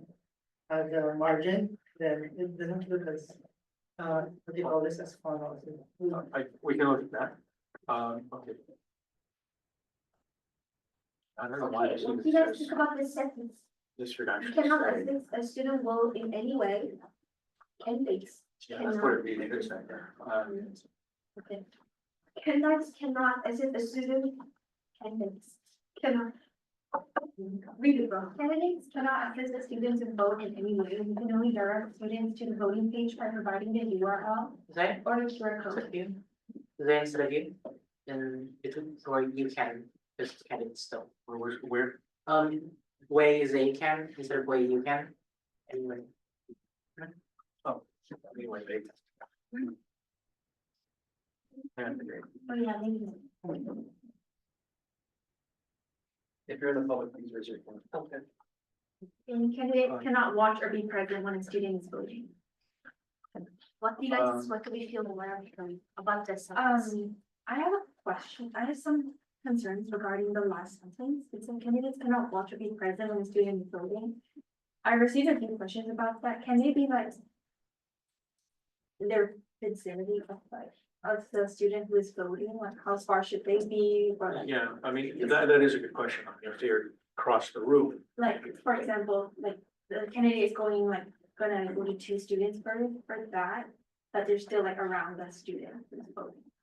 Yeah, maybe we do need to clarify this. I mean, the intent is. You basically not supposed to be like right near the candidate, watching over them, you know, saying, oh no, you didn't click my name. Or whatever, anything like that. Could we say something like see? And not be able to see or observe an open ballot or vote, Yeah. voting We could, form? Or like, can we add, candidates cannot be actively overlooking the student's device? Yeah, let's see. Anyone else feel free to. They can still be around the student who's voting, but they could be like doing other stuff. It's just like putting up a poster or like campaigning to another student as well. Yeah, Or cannot be in such close proximity as to observe the way the person votes. Okay, I think, Asha wants to say, okay, sounds like providing, the verb providing is the main issue here. So I'm thinking, we're talking about the last sentence. well, I know, but that's connected. So if you're providing the URL by like pointing out to them, I think the whole, like, if you could just make it, I know it's already part of like the postal requirement that you have the voting on it, right? So that should be the only place where the link is, but as far as like pointing out or like QR code, like you can say, okay, yeah, this is it on my poster, and then it's not even in the Senate. So you could fix this issue by saying, voting page only on campaign material. But not in person, so students to the voting page through campaign material. In URL or QR code form, but not in person. They give flyers in person and some candidates last year especially, they had like iPads and they show them. Yeah, I mean, some people actually used Yeah. they didn't have paper, they were just using their flyer, like, here's my campaign. You know, take a look, you know, here's my key points, if you want to vote, here's the QR code.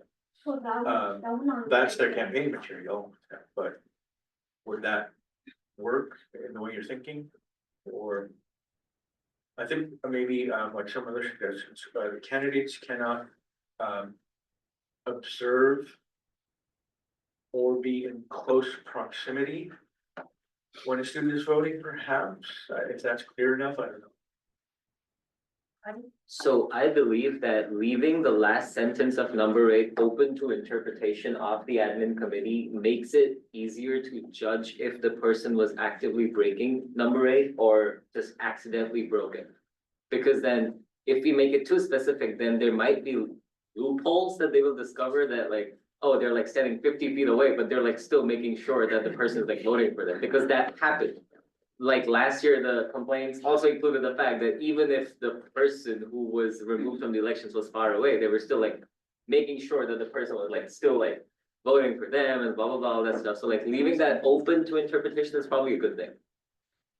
Okay, any suggestions? Uh, Ryan? I think maybe like a better language would just be like cannot interact or influence a student while they're voting. Because like, just like a little fun anecdote, like, I was in the hopper during the student election. There was another DASG student in the hopper and I handed him one of the, like my campaign posters. And they were like, oh yeah, I'm gonna vote for you. And then jumped out of the car.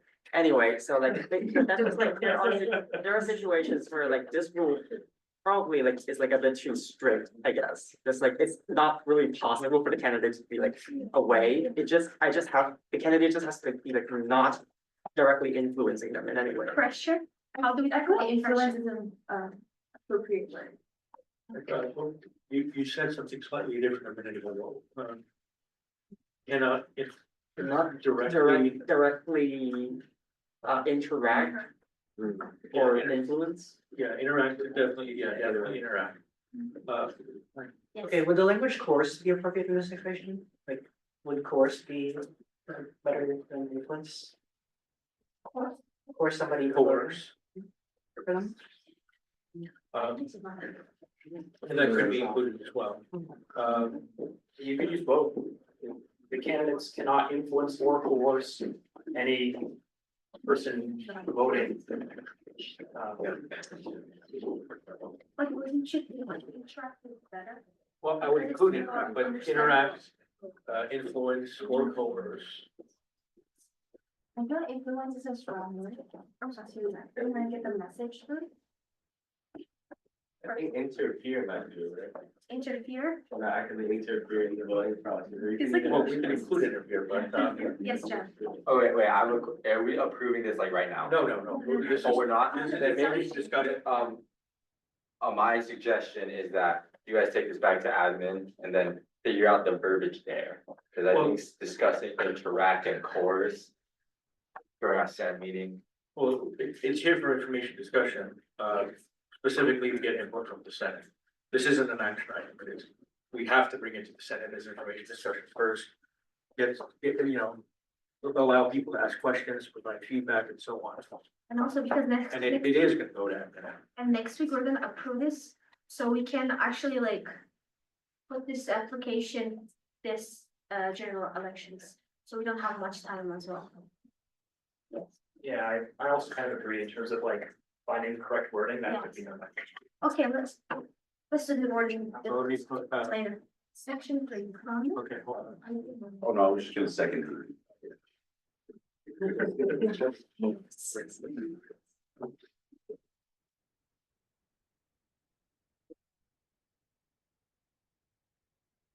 Super small, but this would be important. Just also add that while the voting website is also open, something like that.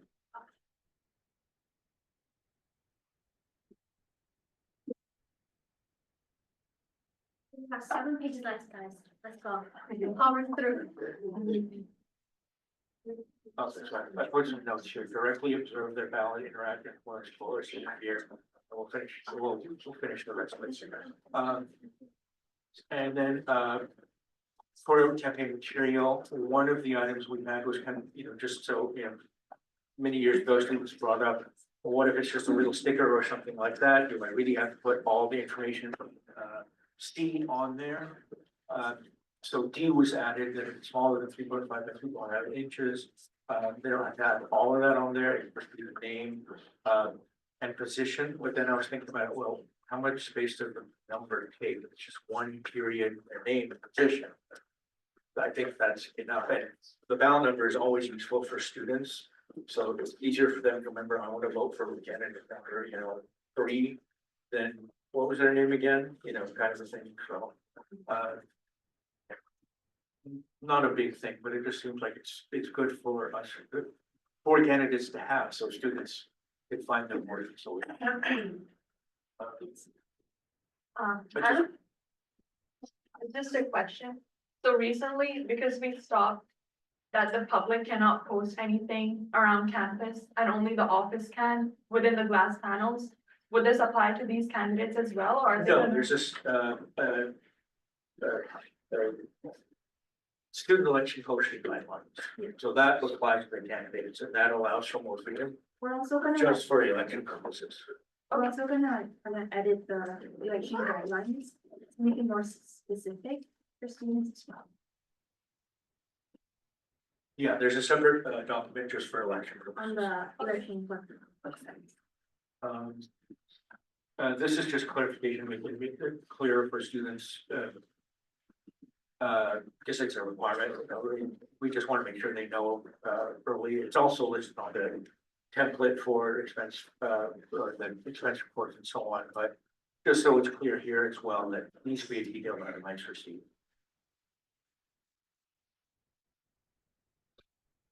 So, again, just clarifying, this is about the executive officer campaign. Just like I put in, executive officer campaign regulations above. If we're separating president, vice president, each here is not needed. Again, a lot of people didn't necessarily know what polling means. Especially if they're, close to that language or whatever the case may be, but voting is pretty much understood by everyone, so the last day of voting instead. So complaint and appeal meetings, those are two of the sections we'll finalize and make sure that are clear for what students need to do and all that. So just adding a little bit here, but this is just the start. Just want to make sure you're aware that we want to make that clear for everyone. And then splitting some of this because we want to have the executive officer election results. And then I have a quick question. Are we allowed to ask or recommend substantial changes to the code? What I mean is, That's why we. okay, what if we made it so you can't vote for a candidate until 1 week after they've started campaigning? I mean, we can look at that. No, cannot. But it depends. I mean, you can change the voting period. Right now, it's campaigning and voting at the exact same time. But if that's something the Senate wants to consider, yes, we can do campaigning, campaigning for 2 weeks, voting only for the second half. Yes, that is an option. But Actually, what do you guys think about that? That idea might be good. That's up for. Add on a little bit? Yeah. The reason I say that, leave once about it, is I got up 6 in the morning, and that first day is where I gained the majority of my votes. Because students didn't know what was going on, went, vote for me. Oh, okay, and then they did, and then they couldn't vote again. that's being, That's what? that's being changed. That's being changed. We're updating the election system as well based on feedback from last year. So, So, yeah, students can like. Oh, vote. actually, yeah, that's right. One of the reasons is so that they can vote throughout the entire voting period, including adding or changing votes or removing votes. okay, then I think it's. Yeah, actually, that came up with this, what you're suggesting came up last year, but the new election system addresses. Okay, so, that's it. I take back what I asked. Okay. Students can basically go back and change their votes as well as vote again, vote for more students. But one little thing that actually was kind of a lucky break for us.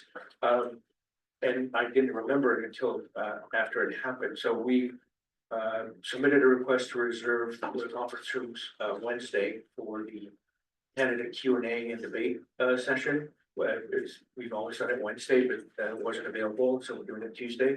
After we decided that, I remembered that a lot of people were suggesting that last year. And they wanted that info session and so on earlier in the voting period. So that's also something that I think we should make a regular thing, not just if Wednesday's not available. So. Anything else? Okay, so almost done. Yes, I just wanted to ask a quick question. Is there any way that we could change the complaint process, like the way that the complaints are taken and the way the meetings are held, because it was pretty bad last time. Yeah, we are going to be putting, that, I mentioned that earlier, that we're going to be putting in something, to make it more clear what the process is. And then, if you have any suggestions again about what types of things you're referring to, just email us. And we'll make sure it's in there for the next Senate meeting. And of course, the next Senate meeting, amendments can still be made. Or if you want to wrap right now, then tell us after we finish it, because we only have one page. Okay, finish it, yeah, go ahead. Let's finish it, guys.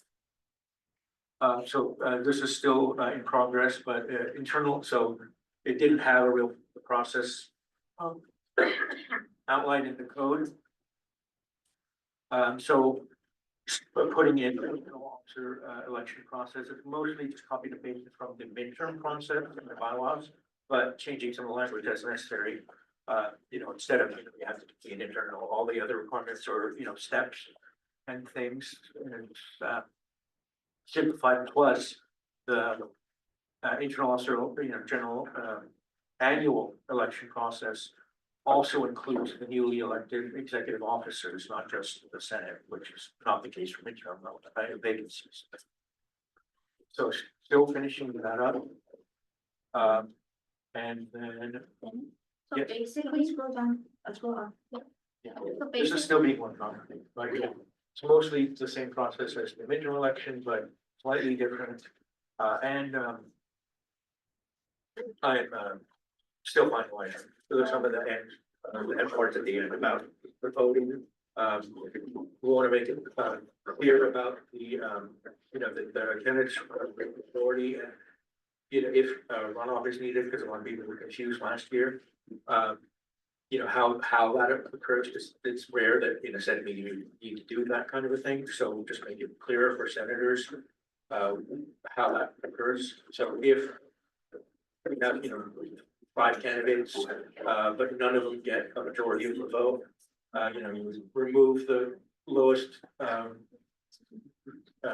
the candidates with the lowest number of votes, however the Senate determines it. If there's like 3 candidates with, 10 or more and 2 with only 3, then you would remove 2, but if it's a little more closer than that, maybe you just remove 1 and do it again. But you keep voting until you do get a candidate with a majority of the vote. So adding that process in so that the Senate knows it, because people were confused last year. okay, so basically, we didn't have any internal election process written anywhere. So we put it in the elections code, so it's not like open interpretation. That's it. Yeah, so clarifying that, and then, yeah. No, this is actually new, I think, but in any case, so the earlier,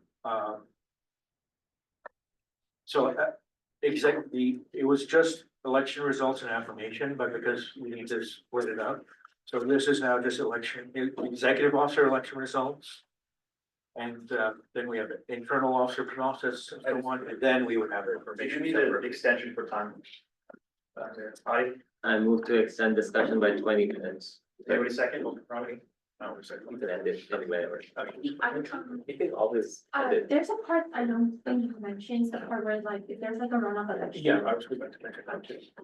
And then for the executive officer election, yes, we wanted to talk about it. If a runoff is needed, how that works. But one thing that we did add in is there were already some parts that covered this, but not clearly, or at least not in all cases. So where was? Was the extension discussion time approved? Yes. Yeah, well, all in favor, say aye. All not in favor, say nay. Who moved and seconded? Hold on. Well, It's still handbook. Wait, it didn't pass. yeah, it was yay and nay. Roll call? I don't know, personally, I was thinking 5 or 10 minutes. I'll redo the call. We're at the end, it'll be 5. I mean, personally, I think we only need 5 to 10 minutes more, but You can approve 20, I mean, that doesn't mean we have to keep talking for 20 minutes. Yeah, that's my main. I'm gonna just read it all. So Adi, Rami seconded, all in favor say aye. Aye. All not in favor say nay. Okay, we'll just wrap this up.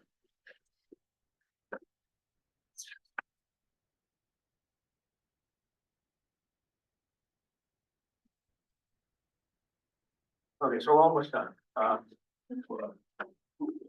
And we, right, we, You guys looking for the, yeah, it's right here, but there was something, no, was it like before the spring training starts? They have to be elected, yeah, and that's right. because I think I here. saw that earlier. What happened last year, we had a problem with the runoff elections. For the chair of finance, we had to run off again and again. But not ending. Anyway, so now we are putting on the bylaws that it has to end before spring training. Because it was actually not ending, and then we didn't have somebody for the chair of finance. So we didn't have it written here, so we tried to discuss it. It was not written, so it was open to interpretation. So because now we put it, now regardless of voting, ballot casts or votes, they're gonna be elected before the spring elections, a spring training. Can I give some first-hand feedback as a participant? Runoff elections are really exhausting, so can we like end it earlier? Like way before spring training gets even close, because I had like 3 runoffs and that was horrible. So can we like end it within like 1 runoff, and if the margin is still like big, then just like end it? We can take that How about- into consideration for that. How about, yes, I was gonna say, we're kind of treating the symptom, not the problem here. We could make it so if you have like a large margin, like 300% of the person running second. Or, not that, maybe like 100% if you have a certain amount of votes above the person second. Instead of just like, a vote cap, like minimum, that would eliminate the need for most runoff elections unless they're like close. Yeah, I mean, the thing was, last year we had like 8 candidates running for finance, so it split the vote, quite a bit. But Aditya had like way more than any of the other candidates, so it was kind of clear. The students were in favor of him, what was the lowest? even vote if you we looked received? at some of the, The lowest vote, Yeah, 143. can we do 120 for the minimum? well, I don't know if you want to do a specific number, but. Just 100% more. 100%? Yeah, I had more than double the votes as second place. Adi, So if, raise your hand. sorry, Yes, John. Okay, I understand that line of reasoning, because it was a pain for me too, because I was the one who was going to in-person classroom during that runoff election, promoting you two, right? But I'm gonna say like, it's exhausting for you guys, but I feel like that's like. The borderline is that you didn't get the votes that you needed to represent the amount of, like, in proportion to the population of students at the answer, right? So if that's the case, I feel like you're just stretching the means to an end in order to, like, make that easier temper. Obviously, your vote margin was huge, right? But like, that's a standard that we set for like all the other chairs and executive elections. So I feel like doing that is just like what I said earlier, means to an end. So I don't think that's. Yes, John. the problem with extending it all the way till the end is that most of the people who are active on campus and actually come to campus have already voted and they cannot vote for you again. So it's really hard, really hard to find someone who has not voted yet. Problems get solved because of the election code that we're adding today, right? About how you can edit your, or something along the lines of that. There's So if only that's the case. a certain amount of votes that I can get for myself. Like for a one person can get for themselves. Sorry, so people. What he's saying that because he had 7 candidates running against him, all of them was divided by those 8 people. Well, yeah, obviously, the vote distribution is gonna be different if the candidate's number is higher, but what I'm saying is then you should just proportionalize the number of students that you need to get voted by, not the amount of difference between the candidates. That doesn't make sense. If it's like the, huh? Or what'd you say? That was a suggestion. No, the suggestion was the difference between like the proportional difference between candidate A and candidate B. What I'm articulating is that it should be the base number of students within the voter population. Yes. I think my suggestion should only stand in the case of a runoff election. Not in the regular timeline of an election, but only in runoff elections, that's what I meant. So is that okay? And I like to think that we should take into consideration that the runoff election happened because how the voting process was established during that time. Because students cannot vote anymore if they have voted for another candidate. But this upcoming election, students can log back in and vote, which means that we can hopefully say that the runoff election will not happen. How about this, I remember during the runoff election, most people got below the minimum vote, only one person got above the minimum vote. No one got above the Oh, minimum required no one- votes, either in the regular election or the runoff election. In the runoff election, we didn't even get to 3%, but it was like, you know, the week before training started and we just couldn't keep delaying anymore. Yes, you could. Sorry, quick question, how does a runoff election happen again? Well, that's one of the things we're gonna clarify, but it happened because, no candidates or finance received at least 15% of the number of ballots cast, or received a number of votes equal to or higher than 15% of the ballots cast. And so we have the runoff election, not all the candidates ran again, but by that time, we hardly got any more votes in spring, even though everyone could vote again at that point. And, but in winter, I mean, and then we had to extend it into spring, like 3 weeks, and still didn't have enough votes, and we had to just let it off. Yes. Why don't we change it so that 15% number is proportionate to the number of candidates running for a certain position? So because there's 8 people running, that percentage should be lower.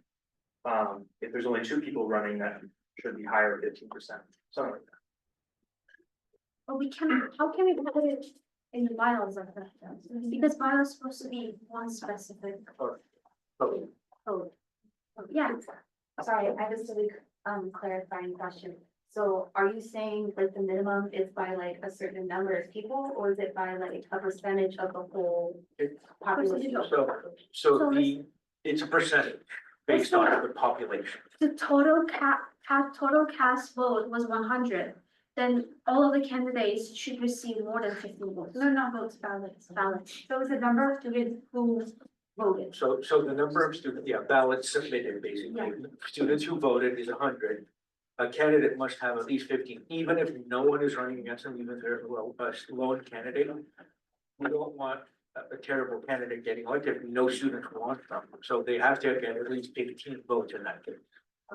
Okay, so since we discussed it, what do you guys think is the result? So for the runoff elections, what do you guys think of Ari's opinion? Saying like, if, what did you say? So can I see? Yes. Okay, so basically, if there's a runoff elections and the first place is double the amount of votes as second place happened, then they should just be appointed. Yes. Also happy. What do you guys think about this one? Okay, are comments? Okay. Let's go with Anne first. Would it be too close to the election for DSG to, or for the administration committee to consider ranked choice voting to eliminate the need for a runoff election? Or That would be a major undertaking and would require redoing the election voting system again. I see. I believe so, at least not for this year. Okay, I agree with Abby. We should make it so that the runoff election is only one, so that the candidates won't have to like, find other people to vote for them again. It's like, it's exhausting. okay, they're saying that we should do runoff elections only once. Would that be? Well, If the margin is great, then it ends. Yeah. If not, if it's like 68 and 67, then Yes. Okay, that's doable. And I think I saw a hand coming. Yes, Marvin. Sorry, can you expand on like what would be needed for a switch to ranked choice voting? well, change to the election system for one, the voting system, I believe. We need to know more about ranked choice voting, exactly how that works. And it is a little more complicated, so. But currently, the online voting system, you just check a box for the candidate you want. Redoing that would take another, few quarters to reprogram everything, redo it. Okay, Suppose we take that as an initiative for like future quarters after this election. Make sure it's working, pushing through it. okay. So what do you guys think about Ali's opinion?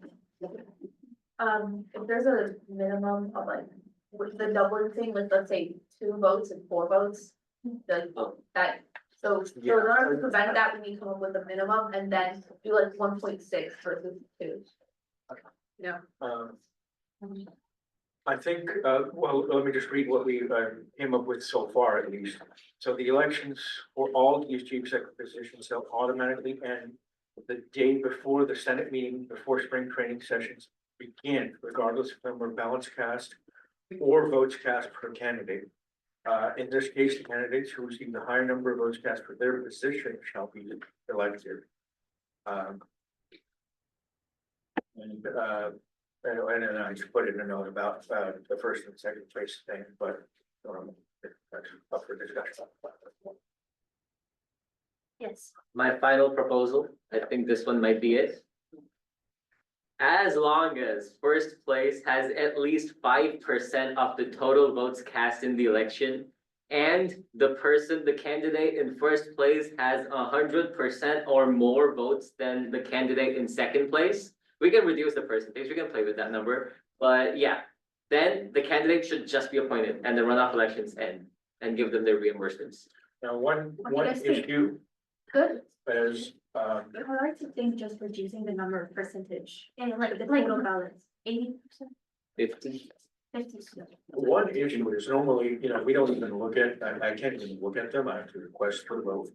The vote results from the marketing team or the obfuscations and the web team. We're not even gonna necessarily know that until we ask that. And last year we did it like, the week before training was supposed to start, it said, I don't know how much more we can delay this, let's look at what the vote time is. And then when we saw the margin and everything, we went to the Senate meeting. And asked the Senate that, based on everything we've seen, based on what, last quarter and the current votes this quarter. And we didn't even give the name, we just said, okay, the candidate in first place has a lot more votes than the candidate in second place without even mentioning names and anything, so there was no bias in that way. We asked the Senate, is it all right if we, end the vote and appoint that particular candidate? And they said yes, and then we announced, okay, the candidate was whatever, but, we don't even have the actual votes until we request them, and even then, last year we had to go to the Senate and say, okay, here's the situation, we're not telling you who's who. What do you guys think we end the election? So, Last. We don't have time. yeah, Maybe finish the bylaws. or the code, but for now, yeah, I mean, if you do have more suggestions, The election code, do you finish it? yeah, we went through the whole thing for now, like I said, there's a Went through the couple whole thing, sections. guys. But if anyone has any feedback or suggestions or whatever for any part of it, let us know, and I will post the draft on the end of the website. You already posted on the Discord. I got one more in me. Okay, we are. I just want to remind everyone, by parliamentary procedure, you can move to end discussion. And also, you can message admin and they would be able to respond to ideas, and we'll go back next week to discuss all this. Yes, but next week is an action item, guys, okay? So you should be taking this one. But you can't show up to the admin meeting because we will be going to do this hour. And we can take the for last one, Thank you. Okay, this one I promise. Last one, okay? Just one more game. Okay. All right. So runoff elections, original ones only last a week. And if the candidate in first place has gotten 5% of the total votes cast and is also like 80% of the total was ahead of candidate 2, whatever. And yeah, we check after 1 week. And if that is the case, then the runoff elections end right there, or we extend it by another week, and after that, we just appoint no matter what. Yeah. That might be the play. I move to end discussion. All in favor, say aye. All in favor, say nay. Yeah. All right, business item 2 is ended. Thank you so much, admin. Thank you for up here. Talking it all. All right. This was, who was it? You seconded, Joshua seconded. Yeah, me, yeah. Ming moved. Yeah, Nick and Joshua. Yeah, and it was Harry. Anyway. To be able to close the screen? Yes. For what? No. Okay, try to keep this brief. Are there any public comments? Yeah. Just going back off of what I talked about during the logo discussion, I sent the survey for senators. This is only for senators, do it by tonight, please, and then public will have your own form out later, okay? Awesome. Any other public comments? Yes. Please, if anyone wants to help with like the LA fires donation, please let me know, because we're getting started on it tonight. On Tuesday, January 21st, from 12 to 3 p.m. in the main pod, the Pride Center is hosting a community circle where we're gonna talk about how to create community, support each other, in response to Trump's election. Any other public comments? Yes. The general election application is open. Please let your interns as well as peers know about it. Thank you. Any other public comments? Okay, no other public comments. Are there any advisor announcements? Nope. Any on Zoom? So. Okay, I never know how to say this part. Introduction to prospective senators. Anybody that wants to become a senator or might run for a midterm election, or wants to run for the general election, and you haven't done 3 Senate meetings, you haven't been in 3 Senate meetings, please come up and type your name in the chat alongside the number of the Senate meeting that, you know, this is. If this is your first meeting, this is the first meeting, second meeting, third meeting, third. Sorry, isn't it every quarter? Yeah. Meetings? Is it, Dennis, is it every quarter that they have 3 meetings? I think, let me double check. I think that's correct. Term of office.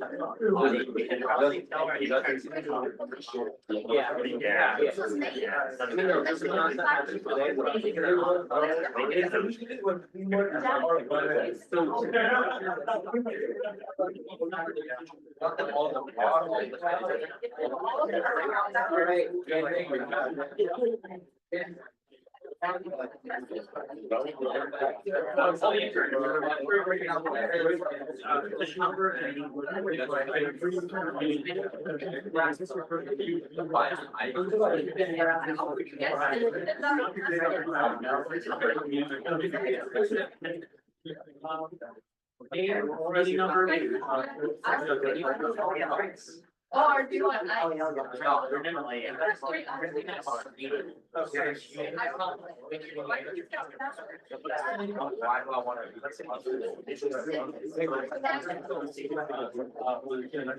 I'm running for finance exams. I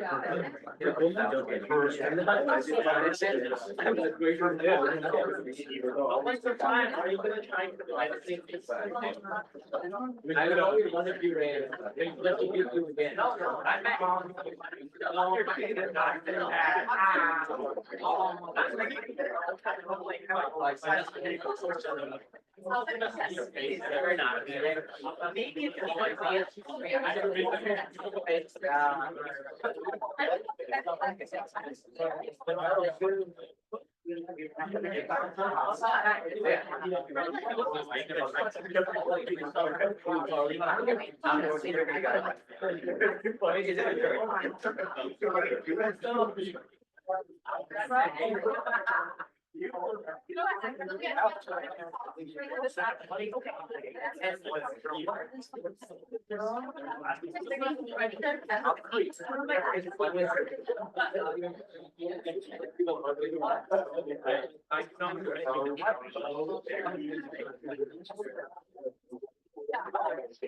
Now, what we do about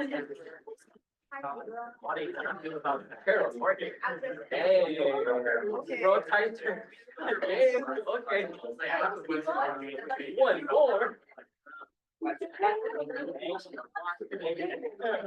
No way they're putting your positions in already, that's crazy. Yeah.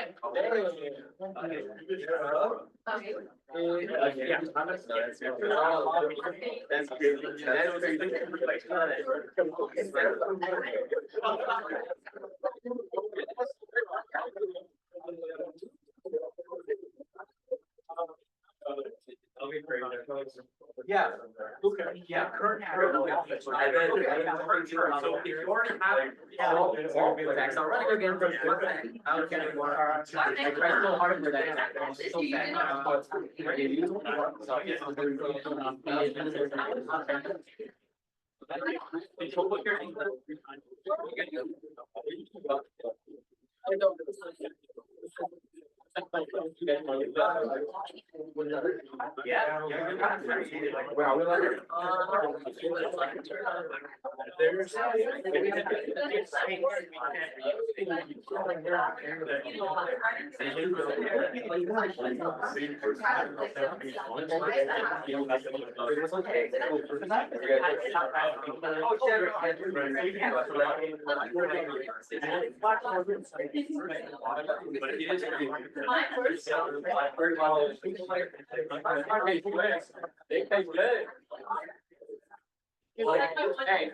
Hey, look at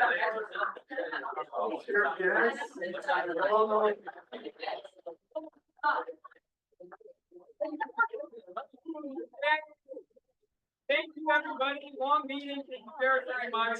I joined this meeting at 6:22 p.m. Wait, Luke, I didn't come in.